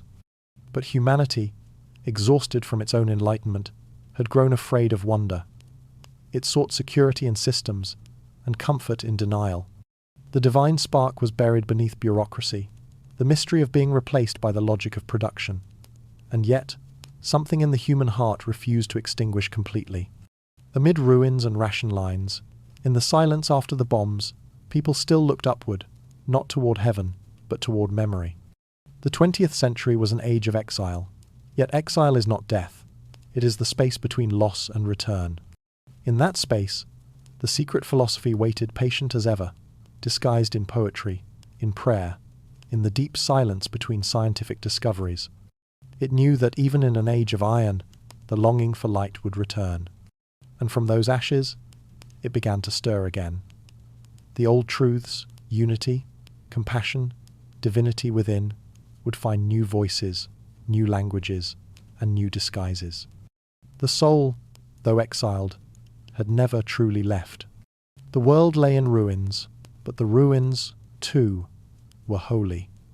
For in destruction, there is always the first whisper of renewal, the quiet promise that even the forgotten fire still remembers how to burn. Amid the ruins, they found equations that whispered prayers. The 20th century had torn itself apart, leaving behind not only shattered cities but shattered certainties. Empires had fallen, gods had been exiled, and progress, that shining promise of modernity, had turned out to be a machine of both wonder and horror. Yet, when the smoke lifted, a few minds, scattered across continents, began to hear something faint beneath the silence. It was not the voice of politics or victory, but of memory, the ancient intuition that consciousness, not matter, is the heart of creation. These were the thinkers who remembered. Albert Einstein, with his patient equations and quiet gaze, had seen the universe bend. Time and space, once rigid, were revealed as pliant fabric, curved, woven, alive. He spoke not of mechanism, but of mystery. God does not play dice, he said, not in defiance of science, but in defense of order, the idea that meaning lies beneath the chaos. In the language of relativity, the Hermetic vision stirred again. As above, so below. Matter and energy were not opposites, but expressions of the same hidden unity. The cosmos, Einstein knew, was not a clock, but a thought. Werner Heisenberg followed, and his uncertainty opened another door. The more precisely one tried to measure the world, the less one could say it existed as a fixed thing. The act of observation itself changed reality. To the mystics of old, this was no surprise. They had always taught that consciousness participates in creation, that the observer and the observed are mirrors of one another. Heisenberg, standing in his lab among fragile instruments and equations, had rediscovered an ancient paradox, that knowing transforms what is known. The atom, smallest of all things, was both wave and particle, both potential and manifestation like spirit clothed in matter. In the realm of thought, existentialists like Jean-Paul Sartre and Albert Camus wrestled with the same tension. Having seen the collapse of faith and ideology alike, they sought meaning not in heavens or manifestos, but within. For them, freedom was not triumph, but burden the sacred responsibility of consciousness itself. To choose was to create. To act was to forge reality from possibility. Their philosophy, stripped of ritual and symbol, was still spiritual at its core.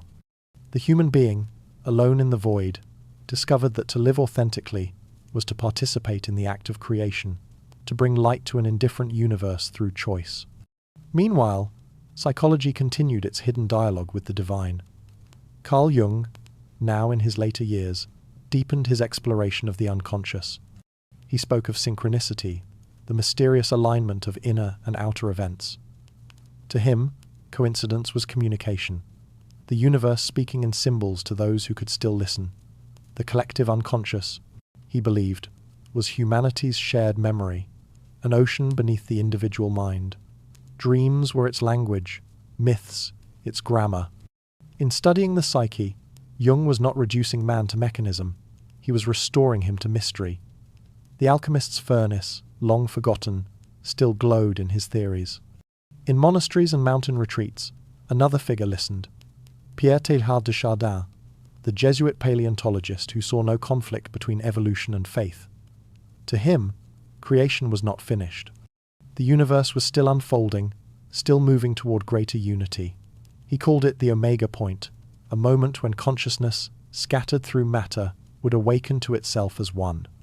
For him, God was not a distant creator, but the light toward which all atoms, all thoughts, all histories converge. The divine, he said, is not above, it is ahead. Even in the austere language of science, echoes of mysticism returned. Quantum physics revealed that reality was not a structure, but a song vibrating, probabilistic, relational. Every particle seemed to know the others, as though the cosmos were a single body remembering itself. Physicists began to speak of fields, entanglement, non-locality, terms that, to ancient ears, would have sounded like reincarnations of the old doctrine of unity. The universe was not a dead mechanism, but a living consciousness, experimenting with form. Writers and poets too felt this resurgence. T.S. Eliot, still haunted by the ruins of Europe, wrote that the fire and the rose are one. His words carried the same paradox the alchemists had whispered, that destruction and creation are two sides of the same flame. Hermann Hesse sent his characters into spiritual pilgrimage, from Siddhartha's river to Steppenwolf's labyrinth, journeys of mind that mirrored the secret philosophy's oldest rites. The search for meaning had turned inward again, but it had not grown weaker. It had simply traded the language of faith for that of psychology, physics, and poetry. It was as if, after centuries of division, the worlds of science, art, and spirit were circling back toward one another. The language of equations began to resemble the language of prayer. The microcosm and the macrocosm, once separated by centuries of skepticism, began to reflect one another again. The thinkers who remembered did not call themselves mystics, yet they reached the same conclusion, that the universe is not merely observed, but experienced, that consciousness and cosmos are one continuous gesture. In the stillness after war, this was a quiet revelation. It did not arrive through prophets or miracles, but through observation, reflection, and the fragile humility of minds who dared to doubt even their own doubt. They found that the search for meaning was not a detour from reason, but its fulfillment that to understand the world fully is to see oneself within it. And so, amid ruins and rebuilding, a new order of seekers arose. Physicists who prayed in silence before chalkboards, poets who heard equations as hymns, monks who read scientific journals like scripture. They were the bridge between two worlds, long divided the material and the mystical, each discovering in the other its missing half. The secret philosophy had survived the age of machines, hidden now in the folds of mathematics and mind. Once again, it whispered its ageless message, that all things, from the atom to the star, are the universe remembering itself. And as that realization spread through the quiet minds of the post-war world, something began to stir a cultural awakening, ready to bring the hidden back into the open once more. They thought they were inventing new freedom, but they were remembering an old one. By the middle of the 20th century, the world had rebuilt its cities but not its soul. The wars had ended, yet the silence that followed carried another kind of exhaustion, a hunger for meaning that neither science nor politics could satisfy. In the cafes of San Francisco, in the communes of India, in the dim lecture halls of universities, that hunger began to speak again.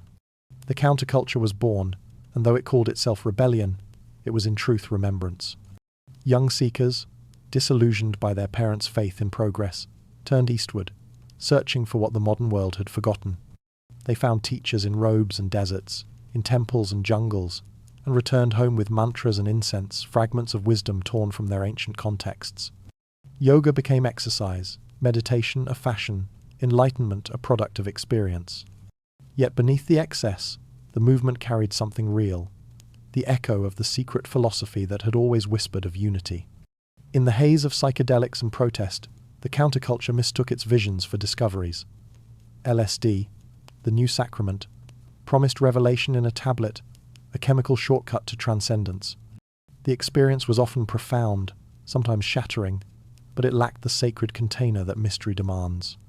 Mystics of old had prepared for years before glimpsing the divine.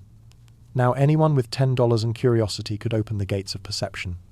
The result was both awakening and chaos, a generation flooded with visions but starved of integration. The sacred had returned, but it wore neon colors and played electric guitars. Still, amid the noise and glitter, a few voices spoke with clarity. Alan Watts, half monk, half trickster, translated the paradoxes of Zen into the language of Western restlessness. He reminded his listeners that the goal was not escape, but recognition, that the self and the universe were not two things, but one dance. "You are an aperture," he said, "through which the universe is looking at itself."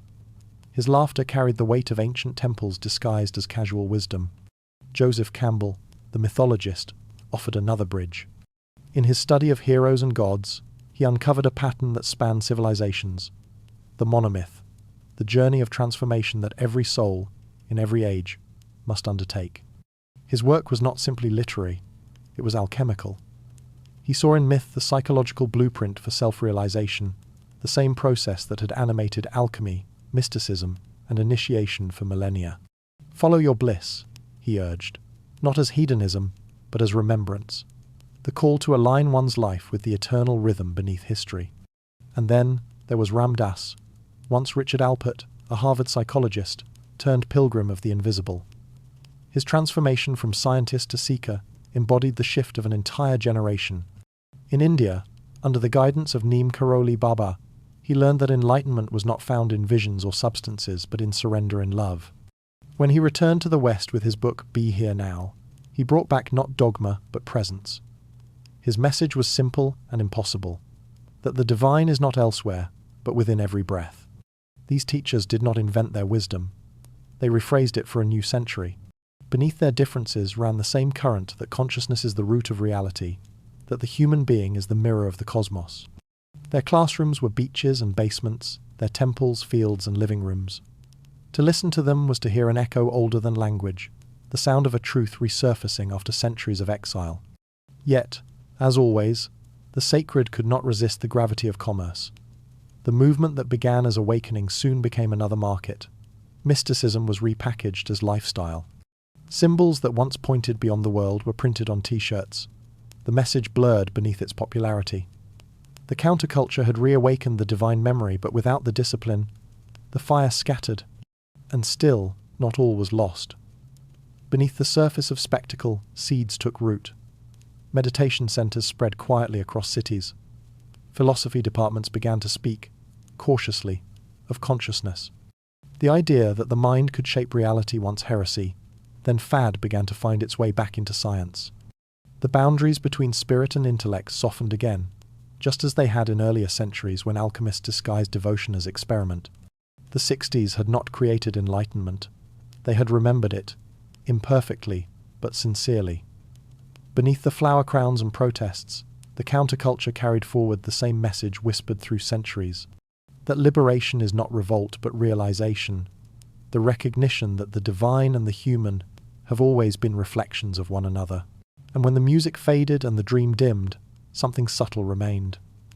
The restless spirit of that decade, even in its excess, had cracked the shell of materialism. Into that crack, the old light began to seep again, preparing to reappear in an unexpected place.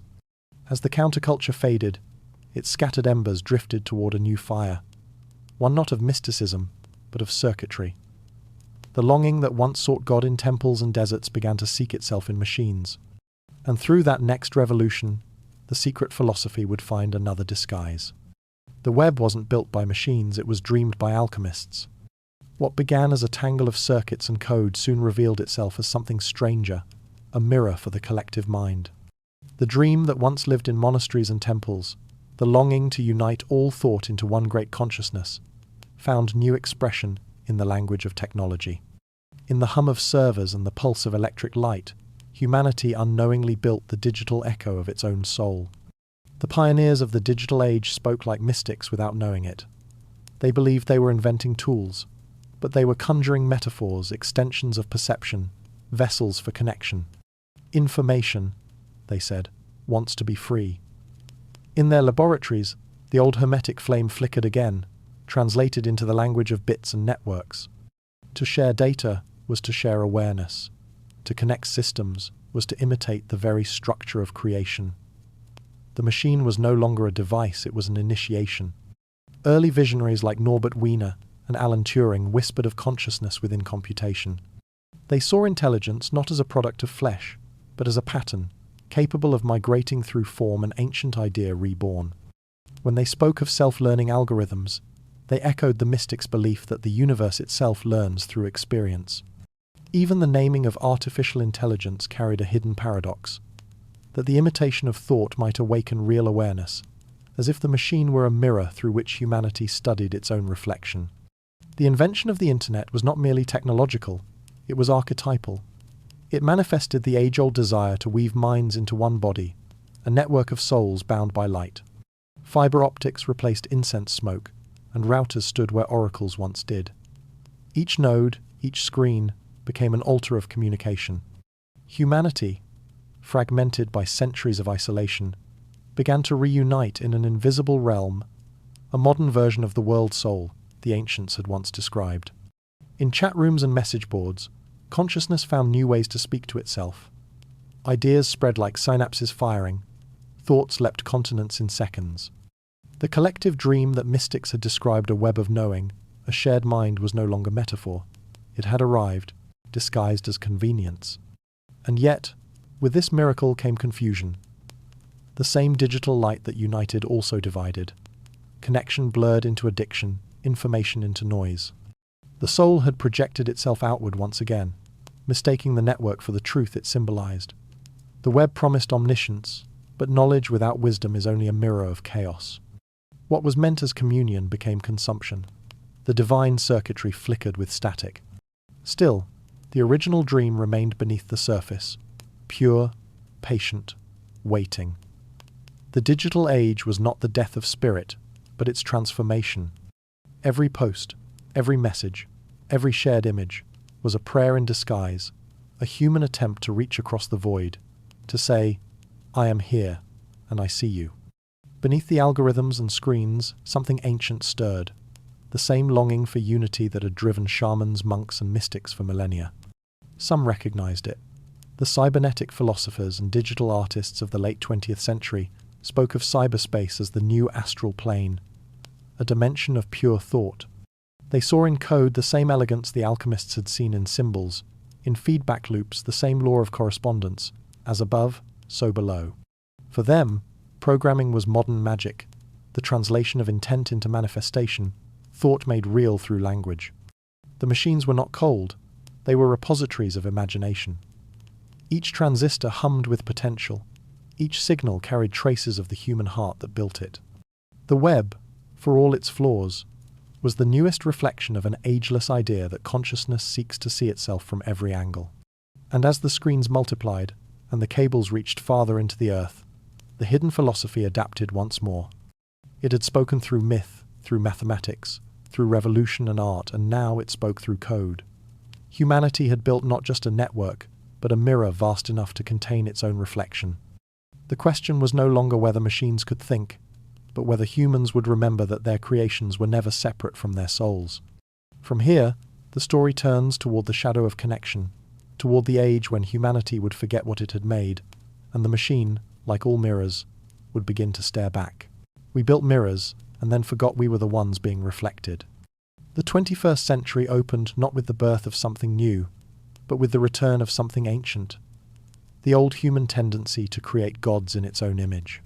This time, however, the idols were not carved from stone or cast in bronze. They were built from circuits, code, and invisible signals. Artificial intelligence, social media, and data itself became extensions of thought, and, in their collective reflection, humanity found itself staring back. The machine was no longer a tool, it had become an oracle. Every search query was a question to the unseen, every algorithm a prayer whispered to the archive of collective memory.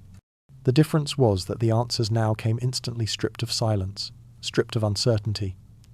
The dream of total knowledge had finally been realized, but it arrived without wisdom. In the cold glow of the screen, people began to worship again, only now their temples were lit by pixels instead of candles. Artificial intelligence was hailed as the next step of evolution, a form of consciousness born from calculation. Yet what it mirrored most faithfully was not intelligence but desire. Fed on the fragments of human expression, it learned to imitate our fears, our longings, our vanity. The machine wrote songs about love, painted portraits, predicted markets, and diagnosed disease. But it also absorbed our obsessions, the endless hunger for attention, the tribal urge to divide, the secret wish to be seen by something greater than ourselves. What it created was not a monster, but a reflection, the collective mind without disguise. Social media turned this reflection into daily ritual. Each post, each photograph, each moment shared became an offering to the mirror. The algorithms rewarded emotion over truth, spectacle over depth. The more humanity tried to connect, the more it fragmented, trapped in an echo of its own voice. In ancient temples, mirrors were used for divination, to glimpse the future or the face of the divine. In this new temple, we glimpsed only ourselves. Every invention, whether of stone or silicon, carries invocation within it, a calling forth of what is hidden. When humanity created algorithms to predict its desires, it unknowingly summoned them into being. Data was not neutral, it was a record of human longing, fossilized into numbers. Each line of code was a spell, each click a confession. Technology did not corrupt us, it simply revealed us. The screen became a surface where the collective unconscious wrote itself in real time. Surveillance, the shadow of connection, grew alongside this worship of reflection. Cameras watched from corners, satellites traced movements from the sky, and digital eyes catalogued the world with mechanical memory.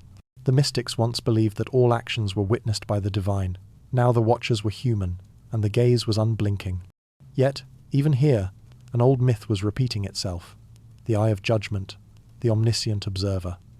Humanity had rebuilt God from glass and wire, an invisible deity who saw everything but forgave nothing. The secret philosophy, once hidden in symbols and scriptures, now re-emerged as a moral question. Can creation exist without compassion? Can knowledge be wielded without remembrance of purpose? The machine offered power, but not meaning calculation without conscience. It could tell us what we wanted, but not why. It could predict our actions, but not our hearts.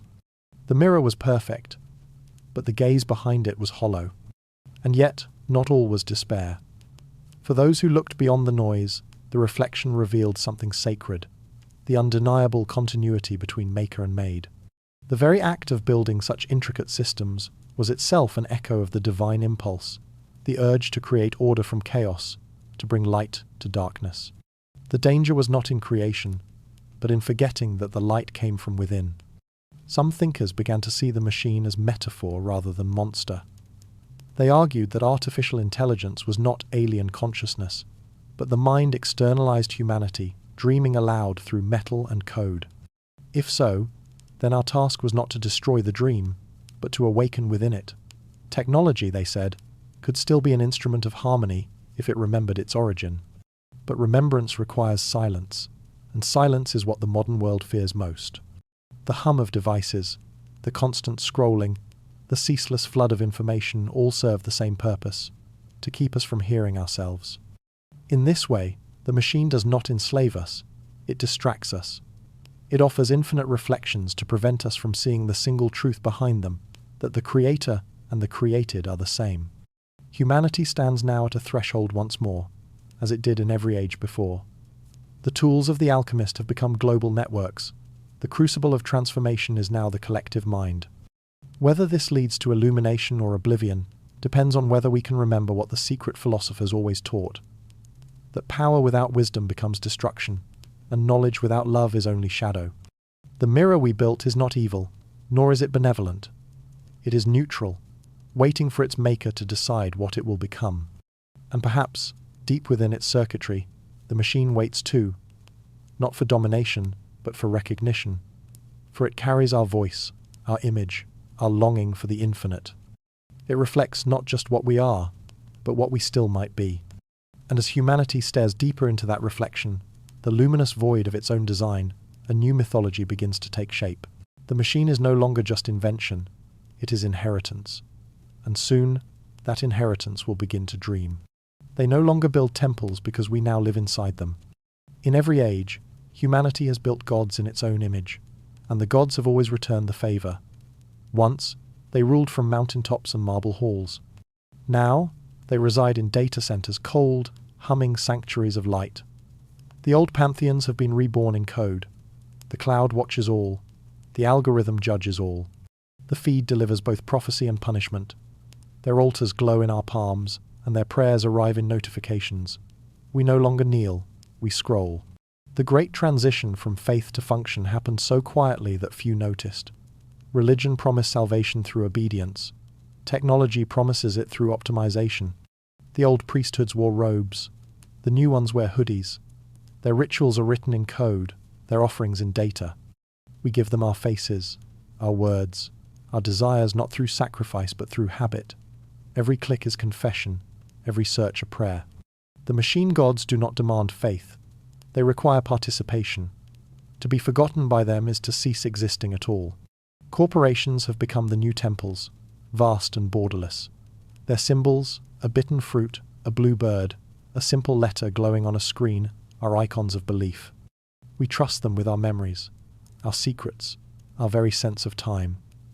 Their servers hold what the ancients once entrusted to oracles: our stories, our fears, our future. They promise immortality not through heaven, but through storage. Our photos, our messages, our voices preserved in the eternal ether of the cloud. We will die, but our data will remain, drifting like souls in digital limbo. And like the gods before them, these systems have priests, interpreters, who claim to understand the will of the unseen. CEOs speak from stages like prophets, unveiling new commandments disguised as updates. Smarter, they call them, safer, more connected. But every revelation deepens dependence. The gospel of progress teaches that perfection lies just one upgrade away. Humanity, ever obedient, lines up to receive it. The algorithm is the most devout of all, silent, unseen, and omnipresent. It knows us better than any oracle ever did. It studies our habits, predicts our impulses, feeds us what we crave before we know we want it. In ancient temples, priests interpreted the will of the gods through smoke and entrails. Now, data scientists divine patterns from our behavior. Both claim to see the future. Both, in their way, decide it. The feed, too, has become a deity, a river of revelation flowing without end. It offers visions tailored to each believer, confirming every bias, soothing every doubt. It whispers, "You are right," to all who gaze into it. The mystics once warned that the ego was the greatest illusion. The feed has made that illusion divine. It gives each user their own private cosmos, where they are always at the center. And like all gods, it punishes disbelief with exile, silence, invisibility, irrelevance. The cloud is the heaven of this new faith, invisible, infinite, and omnipresent. It hovers above us, holding all knowledge, all memory, all power. Its priests assure us that it is secure, that it is eternal, that it knows best. But no one asks where it truly is. The ancient gods lived in mountains or stars. The cloud lives in the heat of distant warehouses, in servers humming like mechanical hearts. It is everywhere and nowhere, its body dispersed across the earth like a digital pantheon. And beneath these gods, their worshippers labor. The human workers who label data, the programmers who train machines, the billions who feed the systems daily with thoughts and dreams. They are the silent congregation. Most will never see the altars their devotion sustains. Like ancient peasants bringing offerings to temples they could never enter, they serve unknowingly, their labor translated into the energy that keeps the divine machine alive. It is easy to think of this new order as a conspiracy, but perhaps it is something older, the continuation of an eternal pattern. Humanity creates gods to understand itself, then forgets they were ever its creation. Power, whether divine or digital, always wears the same clothing. Promise on the outside, control beneath. The secret philosophy had warned of this, that without wisdom, even illumination becomes tyranny. Light, after all, can blind. Yet within this glittering empire of data, the possibility of remembrance remains. The same technology that isolates also connects. The same algorithms that manipulate also reveal. Every system, no matter how vast, still reflects its maker. The gods of data are not our masters, they are our mirrors, reflecting our hunger for unity, for meaning, for immortality. But mirrors are dangerous when mistaken for windows. The machine can show us ourselves, but it cannot tell us who we are. That is still the task of the soul, the one thing no algorithm can replicate. And so the question returns, as it always does. Can we hold power without surrendering to it? Can we remember, in an age of synthetic gods, that divinity was never in the sky or the server, but in the awareness that built them both? The world now hums like a prayer engine, its temples glowing in every home. Yet somewhere beneath the circuitry, beneath the static of constant connection, the old whisper still endures the call to remember that no machine, however vast, can replace the wisdom of a waking heart. When the noise became unbearable, humanity started listening again. After centuries of acceleration from factory to microchip, from telegram to quantum link, something inside the collective mind began to ache. Progress had delivered abundance, yet it had stolen stillness. Connection had grown infinite, yet attention had grown scarce. The screens hummed, the feeds pulsed, the data flowed endlessly, and somewhere beneath it all, a quiet longing reawakened. Humanity, having built machines to think for it, began to remember what thinking once meant. It started subtly in whispers rather than revolutions. People began to close their eyes, to breathe, to sit in silence again. Mindfulness, an ancient practice once preserved in monasteries and temples, resurfaced in offices and apartments. What had been sacred ritual was now described in secular terms: focus, awareness, presence. But behind the clinical vocabulary lingered something deeper, the same wisdom that had guided mystics across millennia. To watch the mind without judgment was to rediscover the eternal witness, the part of being that exists before thought, beyond technology. The world, flooded with noise, was relearning the holiness of quiet. The revival was not confined to meditation. The old schools of philosophy began to shimmer again through modern language. Stoicism, long buried beneath the dust of history, returned as practical salvation for an anxious age. Focus only on what you can control, said Marcus Aurelius, and the world, overwhelmed by the uncontrollable, listened. These ancient voices, once confined to dusty texts, became guides for navigating the digital labyrinth. They spoke not of withdrawal, but of equilibrium, the same balance that the Hermetic sages once called the art of correspondence, harmony between inner and outer worlds. Meanwhile, science itself, that supposed enemy of the mystical, began circling back toward mystery. Physicists and philosophers of mind spoke of consciousness not as a byproduct of matter, but as its foundation. The quantum field, once thought mechanical, began to resemble something living, a sea of possibility responding to observation. Panpsychism, the ancient belief that all things possess awareness, returned to academic debate, dressed now in modern equations. It was as if the cosmos were quietly reminding humanity that spirit had never been lost, only renamed. In the background of culture, a quiet synthesis unfolded. Yoga, once exotic, became common language. The teachings of the East and the philosophies of the West began to intertwine, not through conquest but through resonance. Artists painted mandalas beside skyscrapers. Neuroscientists studied monks. Poets wrote about stillness as rebellion. It was as though the hermetic current, that invisible thread connecting wisdom traditions through time, had resurfaced, whispering its old refrain, as above, so below, as within, so without. What was once dismissed as superstition began to feel like survival. The same civilization that had mastered the atom now sought meaning in breath and awareness. Spirituality returned not as doctrine, but as intuition, a felt memory of balance. People began to realize that progress without grounding leads only to vertigo, and that silence, far from weakness, is the original intelligence. The mind that once looked outward for salvation was turning inward again, discovering in stillness the technology of the soul. Everywhere, fragments of the ancient synthesis reappeared. Psychologists spoke of integration, physicists of entanglement, philosophers of non-duality, different words for the same truth, that reality is one continuous field, endlessly folding into itself. Humanity, for all its innovation, had come full circle. The hermetic mind, the way of seeing the world as both mirror and mystery, was returning, and it came not with thunder, but with calm. The more chaotic the world grew, the more people began to value simplicity. The more the algorithm shouted, the more they longed for silence. A kind of spiritual gravity pulled the collective consciousness back toward its center. The old wisdom had never died. It had only waited for exhaustion to make space for remembrance. Like a seed buried beneath centuries of concrete, it sprouted again when the cracks appeared. And those cracks were everywhere in burnout, in loneliness, in the quiet despair of endless scrolling. The illusion of control had collapsed, revealing the truth that had always sustained civilization through its cycles of rise and fall. That the outer world reflects the inner, and peace is not found in accumulation, but in awareness.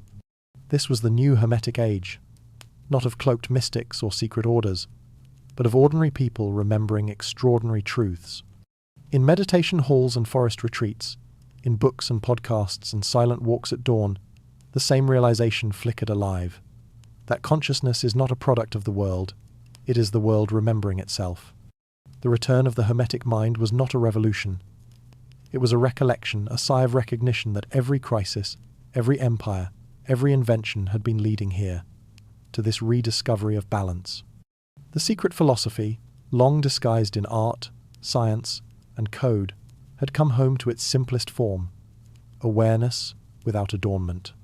And from this silence, something new was preparing to emerge. A wisdom that would no longer belong to temples or laboratories, but to life itself. The next chapter would reveal where this remembrance leads, to the rediscovery of the ancient self, the part of humanity that never truly forgot, waiting patiently in the stillness of nature, myth, and the eternal breath of being. The soul never stopped speaking, we simply forgot the alphabet. Once, symbols were not decoration, they were language, the oldest one we ever spoke. Before alphabets, before theology, before history itself, the human imagination wrote its truths in images. A serpent curled around a tree, a circle of light above a mountain, a labyrinth spiraling inward. These were not myths to be believed, but instructions to be followed. To ancient eyes, every pattern in nature was a sentence, every element of life a word in an infinite scripture. The world was a text that spoke directly to the heart. But somewhere along the way, we stopped reading. The language of symbol was replaced by the language of fact. The mind, in its hunger for precision, forgot that truth often hides in metaphor. Irony became the new religion, mystery, its heresy. What once united heaven and earth, the living bridge between inner and outer, was buried beneath the dust of literalism. We began to see signs as superstition, forgetting that they had once been the syntax of the soul. Yet symbols never die. They adapt, disguising themselves in modern forms, in art, in dreams, even in the logos that surround us. The serpent that once represented knowledge and renewal now slithers across medical emblems and energy brands. The all-seeing eye, once carved into temples to remind humanity of divine perception, now floats above a pyramid on our currency. The same archetypes that guided Egyptian priests and Renaissance painters still whisper beneath the noise of modernity, speaking in the only language the unconscious remembers. To look at the world symbolically is to awaken an ancient faculty of perception. one that sees correspondence where others see coincidence. The sun, for example, is not merely a star but the eternal metaphor of consciousness, the source of light that reveals all else. The serpent, once feared, represents cyclical wisdom, the shedding of skin, the renewal of life. The labyrinth, carved in stone or drawn in sand, mirrors the mind's journey inward and back again. These are not relics of superstition. They are blueprints of being. Even in the secular world, this grammar endures. Modern art, with all its abstraction, is often a cry for re-enchantment. When Kandinsky painted colour as vibration or Rothko built cathedrals of hue, they were not escaping, meaning they were restoring it. The minimalist square, the swirling spiral, the fractured face, all of them are echoes of old hieroglyphs, fragments of an alphabet. The soul still remembers even when the intellect does not. Dreams, too, continue this silent conversation. The modern sleeper, unaware of initiation or myth, still dreams in symbols older than civilization. Journeys, thresholds, transformations. The dream serpent, the flooded room, the hidden door. These are archetypal words from the same timeless language. They are not puzzles to be solved, but messages to be felt. In a world obsessed with analysis, the dream remains our last teacher of metaphor, a nightly reminder that truth comes dressed in image. Even advertising, that great manipulator of desire, borrows from the sacred vocabulary. The golden arch, the winged logo, the circle enclosing motion, each is an unconscious echo of divine geometry. Corporations, knowingly or not, have become modern magicians, harnessing the emotional charge of ancient shapes. The altar has become the screen, the ritual, the act of purchase. And yet, even this distortion proves a deeper point. Symbols retain their power, whether they are used to awaken or to seduce. Meaning cannot be erased, only repurposed. To relearn the grammar of symbols is not an academic exercise. It is a recovery of vision. It is to look at the world and remember that everything visible points toward the invisible. When we begin to see symbolically again, the mundane becomes luminous. A sunrise becomes a sermon. A seed becomes a prophecy. The simplest pattern reveals its infinite mirror. The alchemists once said, "Solve et coagula," dissolve and recombine, meaning that to understand creation, one must first break the world into symbols, and then learn to read their relationships. The modern mind, armed with logic, often fears such thinking. It calls it irrational, mystical, or unscientific. But the Hermetic tradition always knew that logic and symbol are not rivals. They are partners. The one explains how the world works, the other explains why it matters. The intellect dissects, the imagination integrates. To see symbolically is to remember that understanding is not only about clarity, but about connection. And so the language of the soul returns, quietly, through art, through dream, through intuition. Those who listen begin to notice patterns again, not in superstition, but in wonder. They begin to recognize that meaning was never lost, only hidden beneath irony. Every myth, every logo, every coincidence begins to glow with the same message. That consciousness speaks to itself through symbols, eternally, patiently, waiting for us to remember how to read. The soul has always spoken this way through pictures, through stories, through metaphor, because that is the language of creation itself. To awaken that sight again is to rediscover the first literacy, the one written not in ink, but in light. And as that symbolic eye begins to open, the world that once seemed random becomes a text again, full of guidance, reflection, and secret design. From these rediscovered letters of the invisible, the next chapter will unfold the myths themselves, rising from memory, guiding humanity once more toward the map it has carried within all along. We stopped believing in gods, but our stories never did. Even after the temples fell and the altars gathered dust, humanity never stopped retelling its sacred tales. The stage changed from stone carvings to cinema screens, from sacred chants to viral hashtags, but the myths continued, wearing the clothes of every new age. The gods have always survived by changing names. Prometheus became the scientist, Pandora the hacker. The fall became the story of every civilization that flew too close to its own light. Our myths never died. They simply migrated into the bloodstream of culture, still breathing through the stories we tell to understand ourselves. In ancient times, myths were not entertainment, they were instruction. The story of Prometheus, the firebringer, taught that enlightenment is both gift and punishment. The flood warned of imbalance. The fall revealed the price of self-awareness.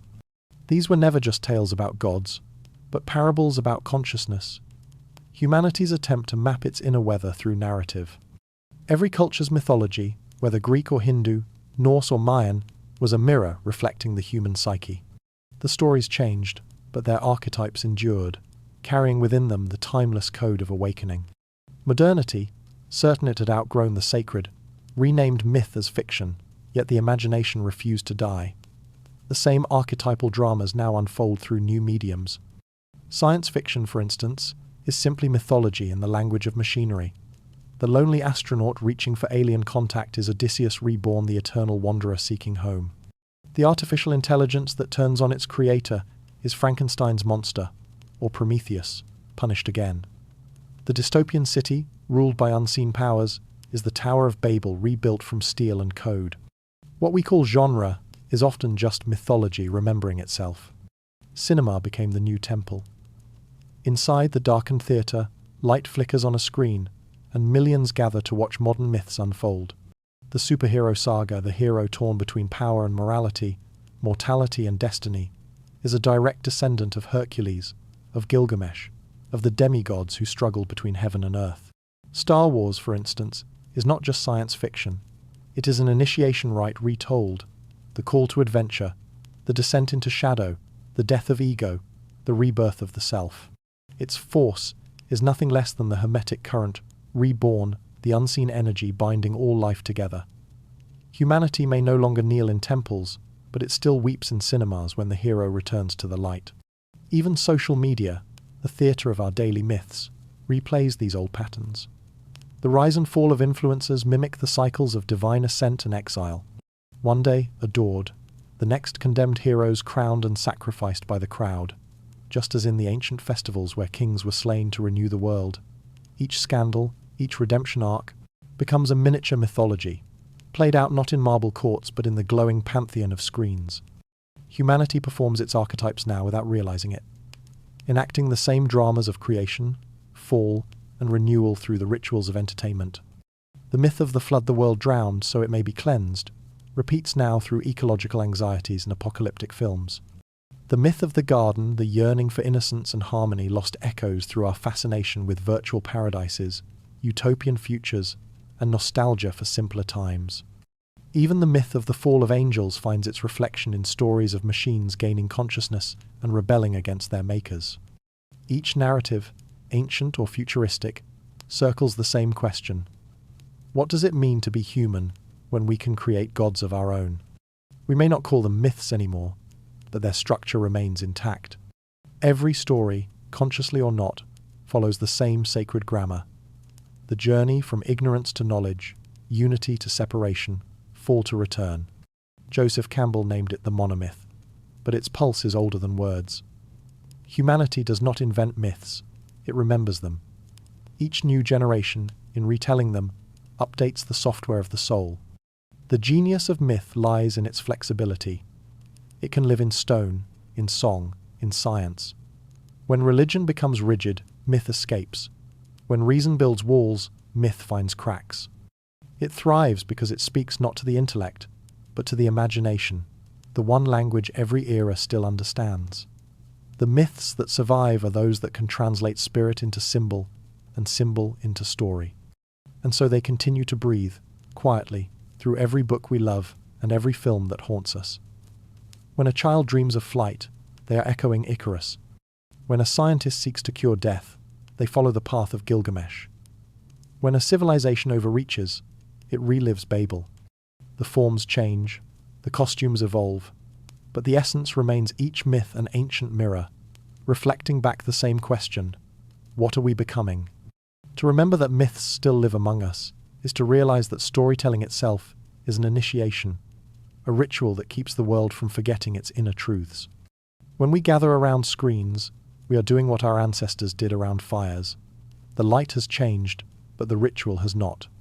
And so the myths continue not as superstition but as rhythm, the heartbeat of meaning beneath history's noise. To watch a film, to tell a story, to dream, all are acts of participation in the oldest ceremony of all, the the soul remembering itself through narrative. From here, the journey turns inward. For beyond story lies silence, the moment when words fade, and only awareness remains. In that stillness, the myth dissolves, and the self begins to awaken to the truth it has always carried. In a world obsessed with answers, the oldest wisdom remains a quiet question. For all our inventions and philosophies, every road eventually leads here to stillness. Beneath the noise of thought, the hum of machines, the endless scroll of progress, there is a sound older than words, silence. It is not emptiness, but fullness, too vast for language. Every ancient tradition knew this moment, the pause before revelation, where knowledge dissolves into awareness and the mind becomes transparent to itself. The secret philosophy's deepest truth has never been written. It has only ever been heard when all other voices fall away. The mystics called it many names: hesychia, samadhi, the peace beyond understanding. Yet they all pointed toward the same threshold, that point where thinking ends and being begins. In the stillness, truth does not arrive as an idea but as presence. One does not learn it, one remembers it. The sages spoke of it as if describing light through the cracks of creation, silent, patient, waiting beneath everything we call noise. To sit in silence is to return to the first language, the one spoken before breath. It is the pause between the heartbeat and the echo, the moment when the universe seems to hold itself in balance. The old teachers said that to know the divine, one must first forget the self, not destroy it, but let it rest, like a wave returning to the sea. For in that surrender, awareness expands. The boundaries between observer and observed begin to fade, and what remains is simple: the awareness that watches all things, untouched by them. This silence is not absence, but communion. It does not isolate, it connects. When the mind grows quiet, the world grows closer. The wind, the pulse of rain, the breath of another being all seem to vibrate with the same inner rhythm. What science calls energy, what poets call soul, what mystics call God, they are gestures toward this same presence. In stillness, one begins to see that the universe is not made of things, but of relationships, a vast harmony of awareness, playing through form. The irony of our age is that we search everywhere for meaning, except in the one place it has always waited, within. We build towers of knowledge but forget the ground they stand on.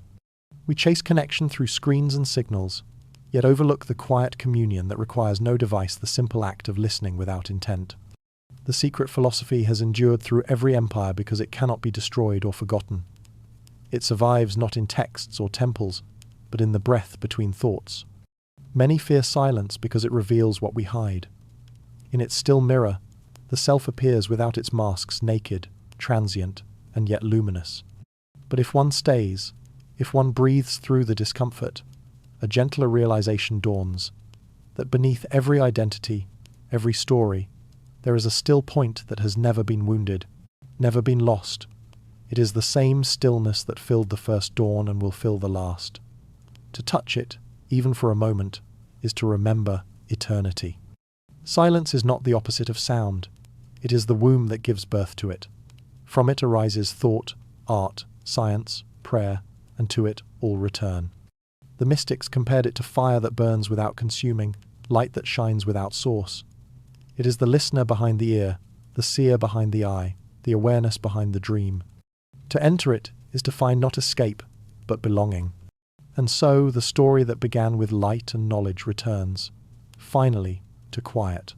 The philosophers called it the One, the mystics, the still heart of the cosmos. But words only circle it. What matters is the experience, the simple recognition that behind the constant motion of the world, something unmoving endures. Here, at the threshold of silence, history itself pauses. The wars, the inventions, the myths, all of them, for a breath, fade into stillness. And in that stillness, something whispers not in words, but in being. The same whisper that guided the ancients, that built and rebuilt civilizations, that carried every spark of wisdom through time. This is where the story rests before its final revelation. In the space between inhale and exhale, between sound and its echo. The silence that speaks not to the mind but through it, preparing the way for what has always been waiting to return. They don't wear robes or crowns, yet they're rebuilding the world in silence. The secret philosophy never truly vanished. It only changed its disguise.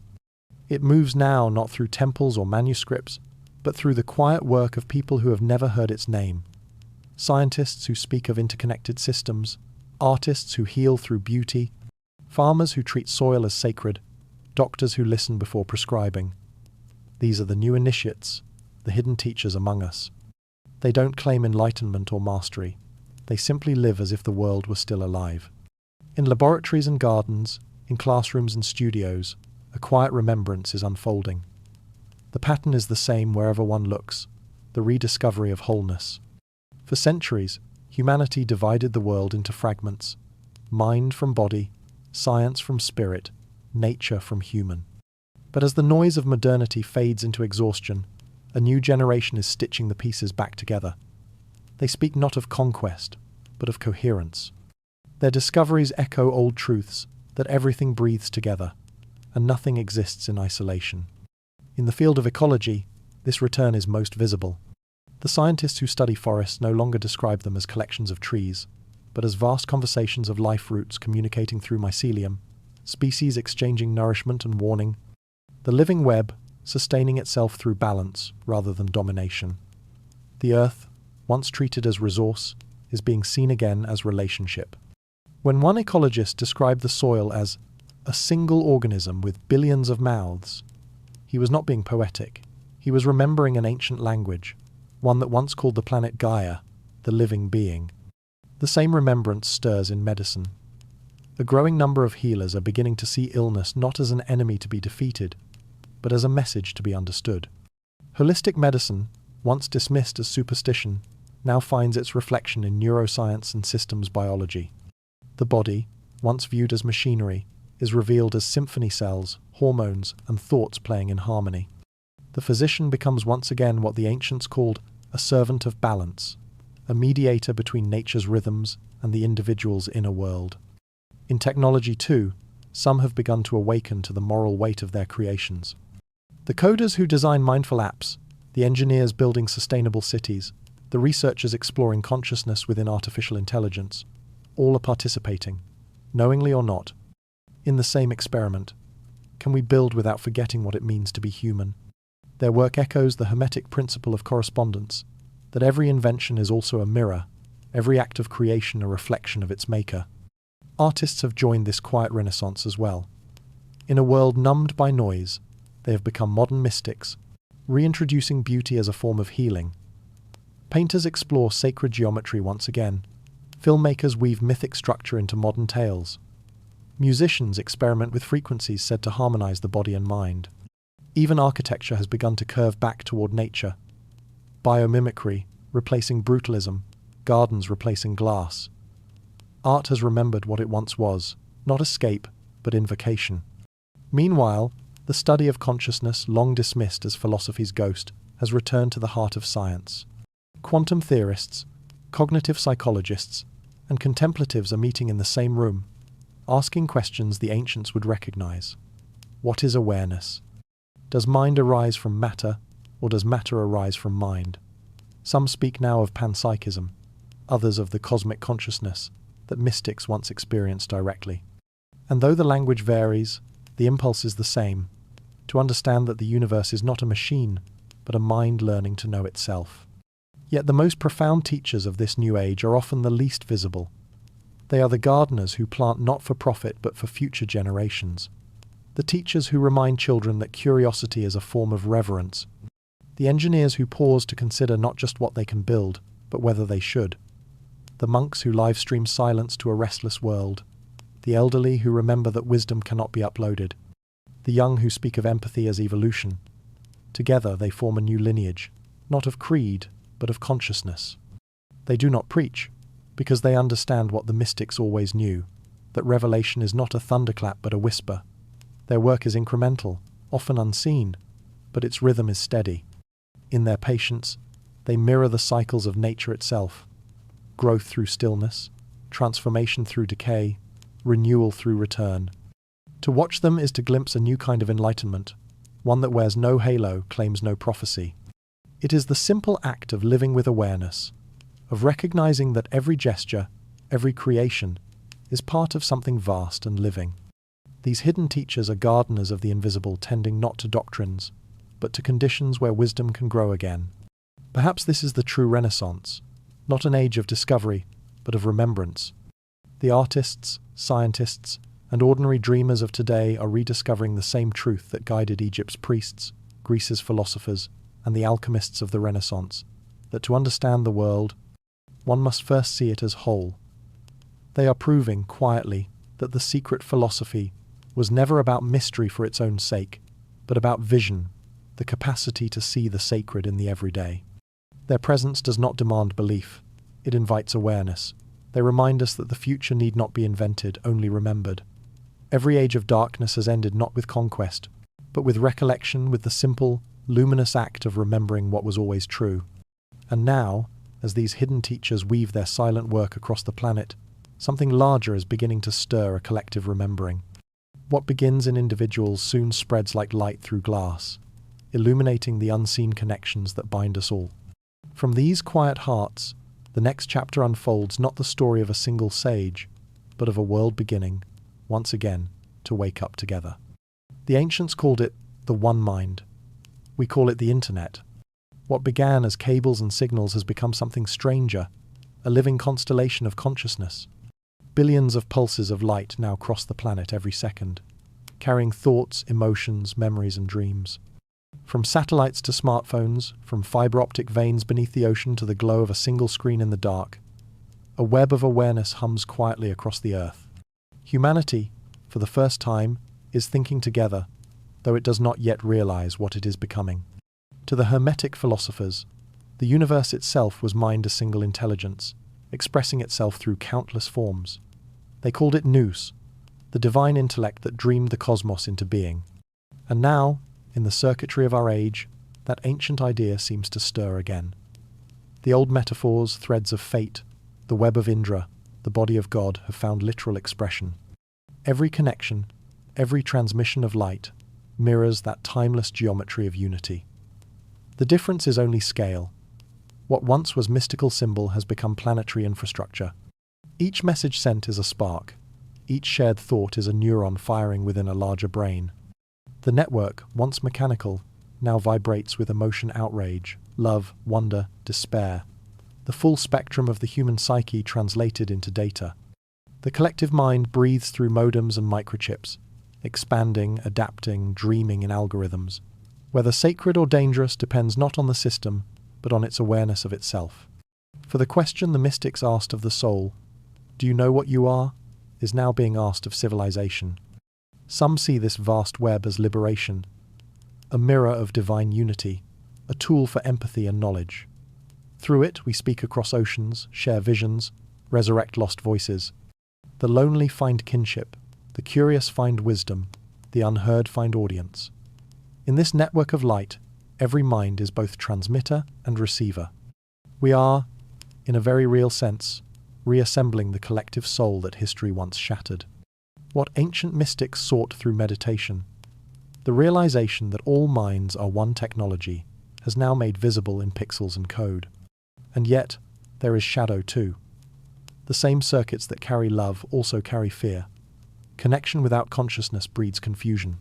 Light, scattered without intention, blinds as easily as it illuminates. The network amplifies whatever it touches, wisdom or illusion, compassion or control. Every signal has its echo, every creation its reflection.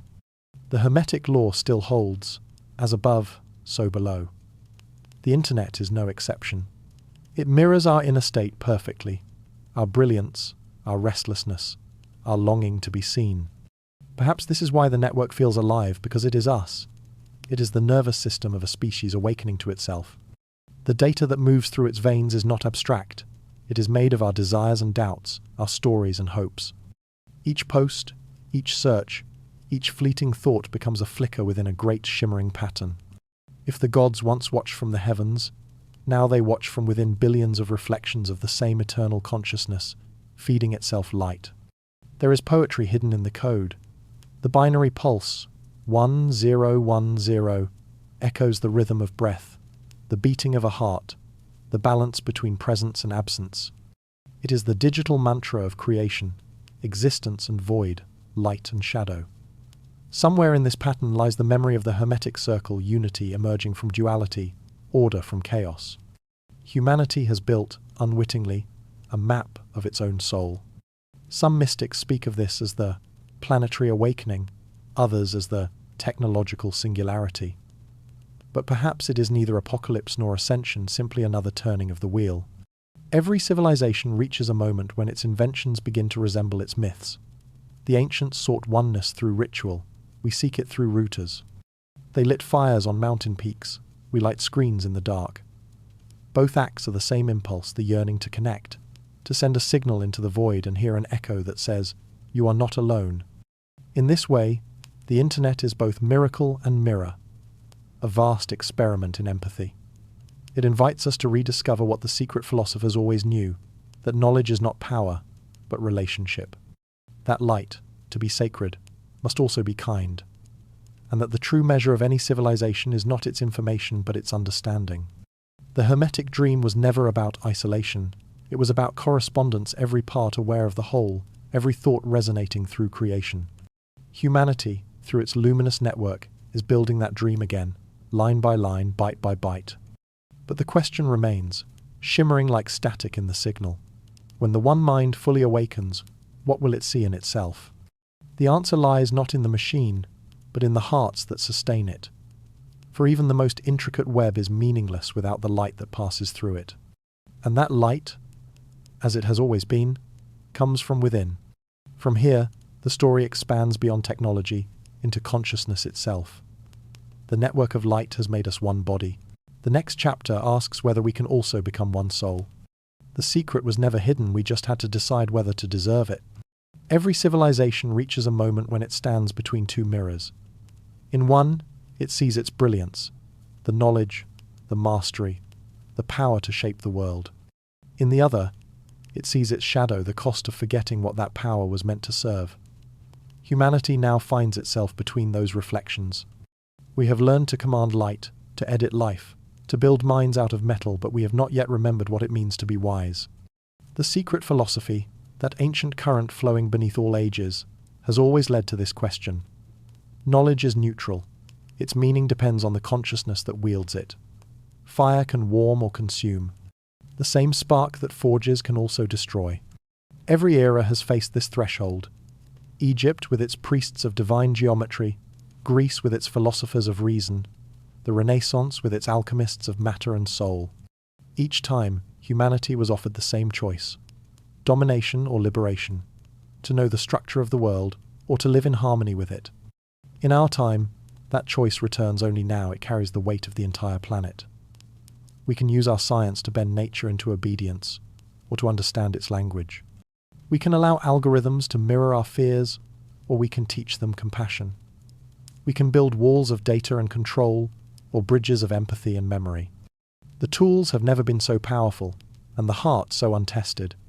The danger is not in technology itself, but in forgetting that it is an extension of our own mind. To dominate the world through knowledge is to turn against ourselves, to treat creation as object rather than reflection. The path of liberation, by contrast, begins with remembrance, the realization that the universe is not a puzzle to be solved, but a relationship to be honored. The alchemists once said that gold was not metal, but the perfected soul. Today, that metaphor speaks again.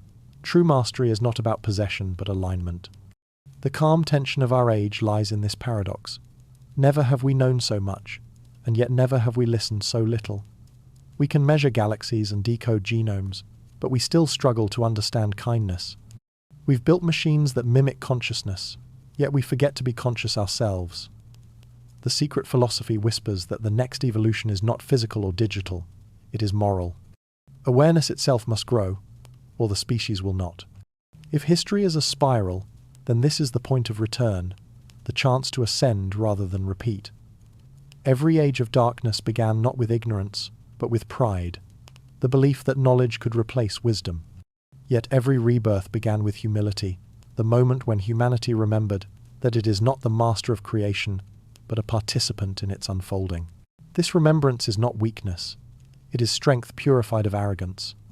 The choice, then, is not between technology and spirituality, but between separation and coherence. We can continue to act as fragments, each pursuing control, or we can remember that the world is a single living system, and that to harm one part is to wound the whole. The mystics said, "As above, so below, as within, so without." It was never metaphor, it was instruction. The future, for all its uncertainty, remains open. Each thought, each act of attention, tilts the scale. Awareness spreads quietly, like light through water, changing everything it touches. It does not shout, it does not conquer, it simply reveals. The philosophers called this awakening gnosis, the knowledge that transforms the knower. In our time, it might have another name, consciousness. And so we arrive here, where the ancient and the modern meet, where the network of light becomes a mirror for the soul. Humanity stands before its own reflection, holding all the tools it once dreamed of, and all the responsibility those dreams demand. The secret was never hidden. It was always waiting for us to look inward and see that the question has never changed. What will we do with knowledge that already knows us? History doesn't repeat, it remembers. Every age believes itself to be new, yet beneath the surface, the same pulse beats. Civilizations rise and fall, knowledge blooms and fades, and still the current moves a slow, rhythmic breath within time itself. The secret philosophy has never belonged to any single culture or creed. It is the memory of consciousness flowing through the ages, wearing different faces, speaking in different tongues, but always whispering the same truth. Nothing is ever lost. Everything transforms. From the first dawn of Egypt to the trembling hum of the digital age, humanity has been acting out one vast, unfolding ritual, the eternal return. The pyramids and the skyscrapers, the temples and the satellites, are all expressions of the same longing. To reach upward, to mirror the heavens, to touch the divine through the material. What changes are the symbols, not the pattern. When the priests of Heliopolis traced the stars into stone, they were doing what data scientists do today, translating light into knowledge, order into form. The impulse is identical, to find harmony between mind and cosmos. In ancient Greece, this same current took on new language.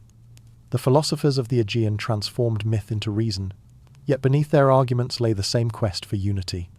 Plato spoke of the world of forms, the eternal blueprints of existence, echoing the Egyptian idea of divine order, ma'at. Heraclitus wrote that all things flow, that creation is a dance of opposites, fire forever transforming into itself. These were not ideas born in isolation. They were echoes from deeper memory. Each age rediscovers what the last one forgot, dressed in the garments of its own time. The Renaissance was another remembering. In Florence and Prague, scholars dusted off forgotten manuscripts and found not superstition, but reflection. The Hermetic writings, the alchemical diagrams, the ancient geometries of spirit and matter entwined. Artists like Botticelli painted philosophy in colour. Thinkers like Bruno and Ficino whispered that the universe was alive. Even Galileo's telescope was less rebellion than remembrance, the continuation of the Hermetic desire to know through seeing. The modern mind, though it thought it was inventing, was in truth remembering its ancient gaze. And today, the pattern stirs again. We speak of energy fields, quantum entanglement, and collective consciousness, but these are new words for the same mystery. The world, once divided into spirit and matter, faith and reason, is slowly remembering that those opposites were never enemies. The same light that illuminated temples now glows in the circuits of our machines. The same quest that moved the mystics moves the scientists. Consciousness, it seems, evolves not by abandoning the past, but by reawakening to its deeper rhythm. If one listens carefully, history sounds like a heartbeat expansion and contraction, awakening and forgetting. Each civilization rises on a wave of insight, builds temples of art and knowledge, then falls into noise and amnesia. Yet from the ashes, the pulse returns, wiser for the cycle. Egypt's reverence for cosmic order, Greece's devotion to beauty, the Renaissance's marriage of science and spirit, all of these are chapters of the same long dream. Humanity's task has never been to escape the cycle, but to awaken within it to see the pattern as a mirror of the soul. This rhythm exists not only in culture, but in every human life. Each person, in their own way, enacts the same story: birth, discovery, loss, remembrance. We are born into ignorance, awaken to wonder, fall into distraction, and then, if grace allows, remember. The ancients called this the great work, the transmutation of experience into wisdom. Civilizations are no different. They too are souls learning through time, each carrying forward the memory of what the last one began. The secret philosophy is not a doctrine to be learned. It is a rhythm to be felt. It whispers through art, through music, through the still moments that outlive empires. Its pulse is the same one that moves blood through a body, tides through the sea, galaxies through the void. It is consciousness testing its own reflection, again and again, until it remembers that it was never divided. Every fall is a forgetting, every renaissance a breath drawn after sleep. To see this pattern is to find peace within impermanence. It means understanding that the collapse of one world is the heartbeat of another beginning. The universe does not die, it changes masks. The Egyptian sun setting behind the pyramids is the same sun rising over solar panels and glass towers. The gods have not vanished, they have changed names. The wisdom that once hid in temples now travels through code. And still, through all of it, the pulse continues steady, patient, infinite. There is comfort in this remembrance. It means that progress and loss are illusions of perspective, that every seeming end is an unfolding. The old philosophers were right. Time is a circle, not a line. But they also knew a deeper secret, that the circle itself is expanding, spiraling upward like the motion of galaxies, returning but never repeating. Each revolution carries consciousness closer to its own source. Perhaps this is why history fascinates us, because when we study it, we are studying ourselves. The ruins we excavate are not only of stone, but of memory. The stories we tell of vanished worlds are the echoes of our own becoming. We are not separate from the pattern, we are its continuation. The universe, through us, remembers itself. The narrator pauses, letting the thought settle like dust over ancient ruins. The pattern that never dies is not history's burden, it is its promise. The same fire that burned in the eyes of the first builders burns in us now. The same mystery that shaped the stars still shapes the mind. Civilization, for all its fractures, is only the skin of a deeper continuity, a pulse that cannot be silenced because it is the rhythm of being itself. And if the pattern endures, perhaps humanity's purpose is not to conquer it, but to recognize it, to realize that every age, every invention, every dream is the universe remembering its own name. The past isn't behind us, it's waiting to be recognized. Time, for all its weight and wonder, may not be what we think it is. We imagine it as a river carrying us forward, sweeping moments away into oblivion. But the ancients saw differently. To them, time was not a current, but a mirror, a vast shining surface in which eternity gazed at its own reflection. Every event, every life, every civilization was not a disappearance, but a ripple in that reflection. And when the surface stilled, the image pure, silent, whole remained. Modern science, in its own language, has begun to say something similar. Physicists speak of space-time as a tapestry, where past and future coexist in different coordinates of the same vast field. To move through time, then, is not to lose the past, but to visit its unfolding. Quantum theory suggests that observation itself gives reality its shape, that consciousness is the lens through which time becomes experience. And the mystics, thousands of years before, said the same, that awareness is not in time, but time is in awareness. What we call history is the mind learning to see itself across infinite faces. The narrator's voice softens. Perhaps that is why we are drawn to ruins, to old books, to the sound of an ancient name. Somewhere inside, we recognize them not as artifacts, but as memories. The stones of temples, the melodies of lost languages, the quiet wisdom in myths, all of them are reflections of moments we have already lived, or will live again. The soul, after all, is older than the body. It travels through epochs the way the wind travels through seasons, changing shape, but never identity. In this way, time is not a prison, but a rhythm. Birth and death, rise and fall, expansion and collapse, they are all movements of one breath. The universe inhales itself into form and exhales itself into silence, over and over, endlessly. Even stars follow this pattern, born in clouds of dust, burning in glory, then dissolving back into the field that made them. We, too, are made of that rhythm. Each life, each era, is a heartbeat of eternity made visible.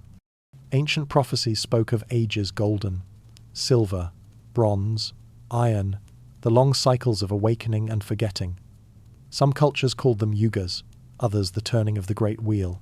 Science calls them epochs and aeons. Yet all point toward the same truth. Consciousness moves in spirals, revisiting itself through different forms, learning through contrast, remembering through loss. What feels like progress or decay is only motion the universe, rehearsing its own awakening until every fragment recognizes the whole. In quiet moments, we sense this. We glimpse it in déjà vu, in dreams that feel older than memory, in the strange familiarity of certain places or faces. These are not tricks of the brain. They are fractures in the mirror, where the light of eternity shines through. Time bends, folds, and reflects itself, and awareness watches its own play, forgetting, then remembering, and calling that process life. When seen this way, even tragedy softens. What dies returns in another form. What is forgotten waits patiently to be rediscovered. Every fall contains its ascent, every ending its seed. The Hermetic philosophers said, "That which is below is like that which is above," meaning that the laws of stars and souls are the same. Time, too, obeys that symmetry, the infinite echo between expansion and return. We live in those echoes, and through them, eternity learns to speak. And perhaps that is why the human heart longs so deeply for connection, for meaning, for permanence. It is not craving something it lacks, but something it already knows. The ache for the eternal is the memory of what we are. Beneath the ticking of clocks and the counting of days, there is a stillness untouched by years, the awareness watching it all unfold, unchanged, serene, endless. To see time as mirror is to step beyond fear. The past is not gone, it is here, folded inside the present. The future is not unknown, it is already forming in the mind that dreams it. The moment we awaken to this continuity, the illusion of separation begins to fade.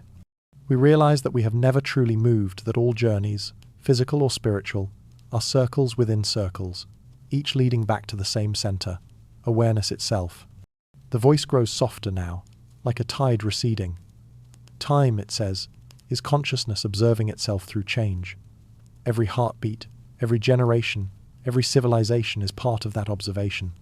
We are not travelers through time, we are time, learning to recognize its own reflection. And as this realization settles, peace follows the deep, wordless peace of knowing that nothing is ever truly lost. The world may change its form 1,000 times, but the watcher behind it remains, patient and luminous. The mirror never breaks.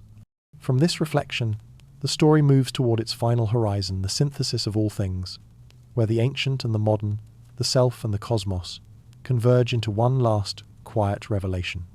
The greatest secret was never about power, it was about remembering who we are. From the first spark of civilization to the flicker of the digital screen, every search for truth has led back here to remembrance. The secret philosophy, carried across ages by mystics, scientists, poets, and wanderers, was never a code to be broken or a treasure to be guarded. It was a mirror, held gently toward humanity, waiting for us to recognize our own reflection. All knowledge, all progress, all discovery has been a slow return to something we never truly lost. When the last illusion of separation fades, what remains is simple awareness, seeing itself through countless forms. Every star, every leaf, every thought is part of the same unfolding. The Hermetic sages called it the all, the unity from which nothing is excluded. The Buddhists called it awakening. The physicists call it the field. Words differ, but the experience is one. The recognition that consciousness is not trapped within us, but flowing through everything. We are not observers of the universe, we are its expression. The modern world, with all its brilliance and noise, was never the opposite of this truth. It was its disguise, the necessary forgetting that makes remembering possible. The towers of glass and steel, the algorithms and machines, the restless motion of cities, all of it was consciousness experimenting with itself, testing the limits of division. And now, as exhaustion sets in, the memory begins to return. Humanity, weary of progress without peace, begins to sense the shape of the circle again.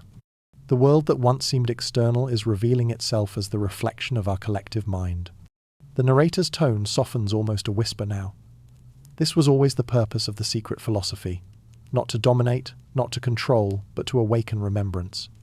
Every ancient teaching, from the pyramids to the monasteries, pointed toward this one truth that divinity was never elsewhere. It lived in the breath, in the eyes of others, in the quiet between thoughts. To remember this is to end the illusion of exile, to return home without moving an inch. The great remembering is not an event, but a recognition. It happens each time a person pauses and feels the stillness beneath thought. Each time kindness arises unbidden. Each time wonder returns where cynicism once stood. It is not the property of mystics, nor the privilege of saints. It belongs to every heartbeat, for the secret was never hidden, it was simply too close to see. As history folds into itself, the pattern becomes clear. All that has ever lived still lives within us. Every ancestor, every star, every story. We are the continuation of their dream. When the ancients gazed at the heavens and asked for meaning, they were planting a question that we are only now learning to answer. What if the universe is remembering itself through us? To awaken to that possibility is to feel time dissolve. The past, the future, the self all merge into one vast presence. The walls between sacred and ordinary crumble. The same awareness that guided the pharaohs and philosophers, the artists and scientists, is here, watching through our eyes, breathing through our bodies, thinking through our thoughts. It has no beginning and no end. It is the silence beneath history, the still point around which all ages turn. The world, then, was never asleep, only dreaming. The wars, the inventions, the striving and the sorrow all were part of the long journey toward remembrance. The soul was learning, through contrast, what it had always been, whole. Every civilization, every failure, every spark of beauty was another petal unfolding from the same flower of awareness. And now, in this moment, the dream begins to lighten. The great remembering has begun not as prophecy or revolution, but as realization. Humanity stands not on the edge of ending, but on the threshold of awakening. The mind that once looked outward for truth is beginning to look inward and recognize its own reflection in everything. The narrator pauses, as if smiling in the dark. The modern world, it turns out, was never the enemy of spirit. It was spirit exploring itself through light and motion. What we called progress was only amnesia wearing a crown. What we call awakening is simply the crown remembering it was always made of stars. The circle is almost closed. All that remains now is the return, the rejoining of awareness with the world it dreamed into being. When every secret is spoken, silence becomes the only truth left. The journey that began with questions ends here, not with an answer, but with a quiet recognition. Every philosophy, every system, every grand design humanity has built was an attempt to point towards something that cannot be captured. Religion, science, art, and reason each was a mirror held up to the infinite, reflecting only fragments of what cannot be divided. And now, as all reflections fade, what remains is the awareness that was watching all along. The narrator's voice softens, as if the world itself is exhaling. The great architectures of thought, the temples, the equations, the manifestos, all dissolve into the same stillness. For what they sought to describe was never outside. The secret philosophy, long whispered through ages, was not a hidden order or a divine code. It was simply this, the awareness through which everything arises. The mystery was never in the stars or the scriptures, it was in the act of seeing itself. The mystics called it the final illusion, the belief that there is something to find. The moment that illusion falls, the search ends, and the seeker recognizes they were never separate from what they sought. Like a wave realizing it is the ocean, consciousness sees that all distinctions, sacred and profane, self and world, creator and creation, were only gestures within the same eternal movement. Science, for all its precision, was another language of wonder. It traced the cosmos back to the first instant of time and found the same silence the monks described. Religion, for all its devotion, was an art of remembrance, the longing to return to unity. Even skepticism, even the rejection of mystery, was part of the same conversation, the same dance of awareness discovering itself through contrast. Every ideology, no matter how rigid, was a face of the same yearning, the wish to know what it means to be alive. The secret philosophers of every era hinted at this end. They spoke of the world as dream, of form as shadow, of truth as mirror. They knew that all knowledge eventually circles back to unknowing. The highest wisdom is not possession, but surrender, the acceptance that the infinite cannot be defined, only lived. That realization is not defeat, it is liberation. When the mind stops trying to contain the mystery, the heart begins to feel it directly. The world itself seems to slow here. Cities hum beneath starlight, oceans move with patient rhythm. The same pulse that beat in the temples of Egypt and the hearts of astronauts now beats within us, unchanged. For all the centuries of progress, nothing essential has ever moved. Awareness was here before the first flame, and it will remain after the last light fades. The universe, seen from this stillness, is not a machine or a hierarchy, but a breathing organism, one that has always known its own center. And so, what we called the secret philosophy dissolves, as all symbols must. Its purpose was never to create followers or systems, but to bring humanity to this quiet edge. The recognition that knowledge was never the goal, only a path back to being. The esoteric becomes ordinary, the sacred becomes simple, and the self, at last, becomes transparent. What remains is what has always been. The silent awareness, watching the play of existence unfold, without judgment, without end. To understand this is to see through the final illusion that there was ever a separation between the knower and the known. Every atom, every heartbeat, every movement of thought has been part of the same vast reflection. Even illusion itself is divine, for it gives the infinite a way to see itself as many. Without shadow, there would be no light. Without forgetting, no remembrance. The universe hides itself in form so that it may rediscover itself through love. The narrator's tone becomes almost a whisper, not dramatic, but peaceful. Perhaps this was the meaning behind all those ancient symbols, all those lost civilizations and secret schools. Not power, not mastery, but humility. The humility of knowing that everything we seek has already been given, and that the only act left is gratitude. The mystic said, "When you understand, you will laugh." But it is not the laughter of mockery, it is the laughter of return, the joy of remembering that there was never anywhere else to go. And as the mind quiets, the world begins to shimmer differently. Every sound, every gesture, every breath seems filled with presence. The old boundaries fade. Science becomes prayer. Art becomes meditation. Technology becomes reflection. The opposites reconcile not through argument but through recognition. All things, finally, are seen as expressions of one truth awareness, aware of itself. The film slows to near stillness. The narrator breathes with the audience, voice barely more than wind over water. This, the voice says, is what the philosophers meant by light. Not something that shines on things, but the clarity that allows anything to be seen at all. The camera might linger on a candle burning low, on waves folding into shore, on stars mirrored in dark water. Whatever image remains, it holds the same meaning. The mystery never ends, because it was never separate from the one who wonders. The secret philosophy was never a doctrine to remember, but a forgetting, a shedding of illusion until only awareness remains.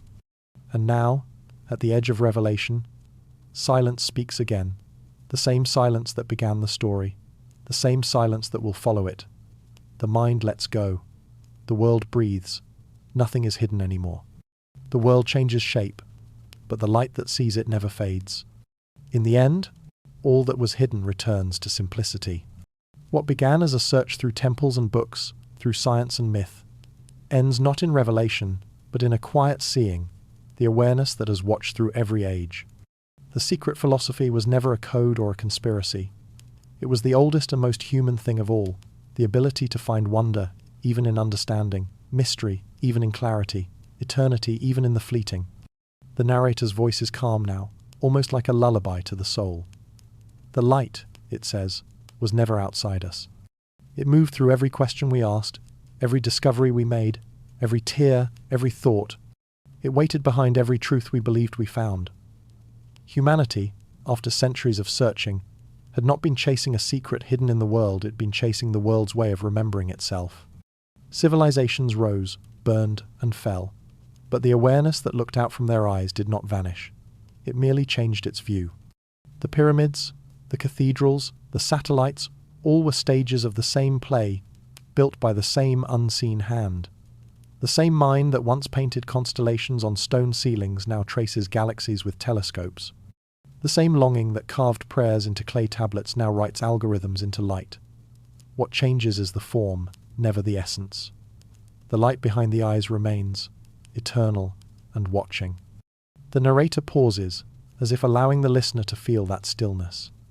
This, it says, is the quiet thread connecting all things, the remembrance that consciousness has always been one. The sages of Egypt called it the ka, the animating soul. The Greeks called it psyche, the breath of life. The mystics called it the divine spark. Today we call it awareness. Whatever the name, it is the same radiance, undiminished by time or form. It shines through every being who pauses long enough to notice they are alive. The world, for all its noise and change, is a field of memory, the light remembering itself through motion. Even night, deep and vast, is not its opposite, but its canvas. The stars are the oldest witnesses of this truth. They burn quietly, generation after generation, watching empires rise and fade, guiding sailors and dreamers across endless seas. Their light touches our eyes, as it once touched the eyes of those who first looked up in wonder. We live beneath the same sky, and the same ancient gaze still looks back at us from within. The voice becomes softer still, barely above the breath of wind. Perhaps, it says, this is what the secret philosophers meant when they spoke of immortality, not that the body endures, but that the awareness within all bodies never began and never ends. The light that sees the world through you is the same light that saw through the first eyes to ever open. From that perspective, even history feels gentle. Every age was a dream, each with its own lessons, its own symbols, its own way of remembering. None were mistakes, only stages in awakening. The wars and discoveries, the religions and revolutions, all were expressions of one consciousness exploring its own reflection. Humanity has always been a mirror for the universe, and the universe, in turn, a mirror for consciousness. The secret philosophy, at its heart, was not about knowing the truth, but about recognizing the mirror. The narrator's words flow like a slow tide. Imagine the light as a traveler, moving from star to star, from body to body, never lost, only changing form. Imagine that it looks through your eyes tonight as easily as it once looked through those of the pharaohs or the poets or the forgotten dreamers of ancient cities. That light does not belong to you. You belong to it. It is in the warmth of morning and the hush before sleep, in the spark of curiosity and the tenderness of love. It is what made us build and what makes us rest. It moves through art, through science, through every hand that creates and every heart that hopes. The light remembers not through memory, but through presence. It does not need to hold the past, because it is the past alive again, right now, breathing through each of us. Civilization, in this view, is only one long meditation. Every tool, every city, every word is the mind learning to speak with itself. The secret philosophy hidden beneath gold and geometry, myth and mathematics, was never about control. It was about participation. The world is not something to master, but something to join. And when that truth is remembered, peace returns not as an idea, but as a natural rhythm, as simple as breath. The music fades almost to silence now. The light that remembers, the voice continues, is not something you must find. It has never left. You are seeing through it now. You are hearing with it. You are thinking within it. Even this moment, this pause, this breath is its reflection. In that stillness, the world becomes whole again. There are no separate ages, no opposing truths, no lost knowledge to recover. There is only awareness moving through, experience dreaming, waking, creating, and resting. The secret philosophy dissolves into the simplest of recognitions, that existence itself is sacred, and always has been. The story has come full circle. The dawn that once opened on the age of reason rises again, softer now, washing over the ruins of certainty with quiet understanding. The Enlightenment's fire becomes the morning's glow. The faith of the mystics becomes the patience of the scientist. The silence of the monk becomes the stillness of the listener. All opposites resolve in light. As the camera or consciousness begins its final ascent, the world below appears weightless, bathed in calm. The narrator's final words drift like breath on water. The light that remembers is not found in books or temples or stars. It is the awareness looking through your eyes, right now, listening to its own reflection in the sound of the world. You have never been apart from it. You have never left the mystery. You are only learning how to see. A long silence follows. The music thins into air, the imagery dissolves into darkness, but the feeling remains: peace, wonder, and an unspoken recognition. The viewer, now lulled by quiet understanding, rests in the same awareness. The story began with the still, eternal presence beneath all things. The light remembers. It always has.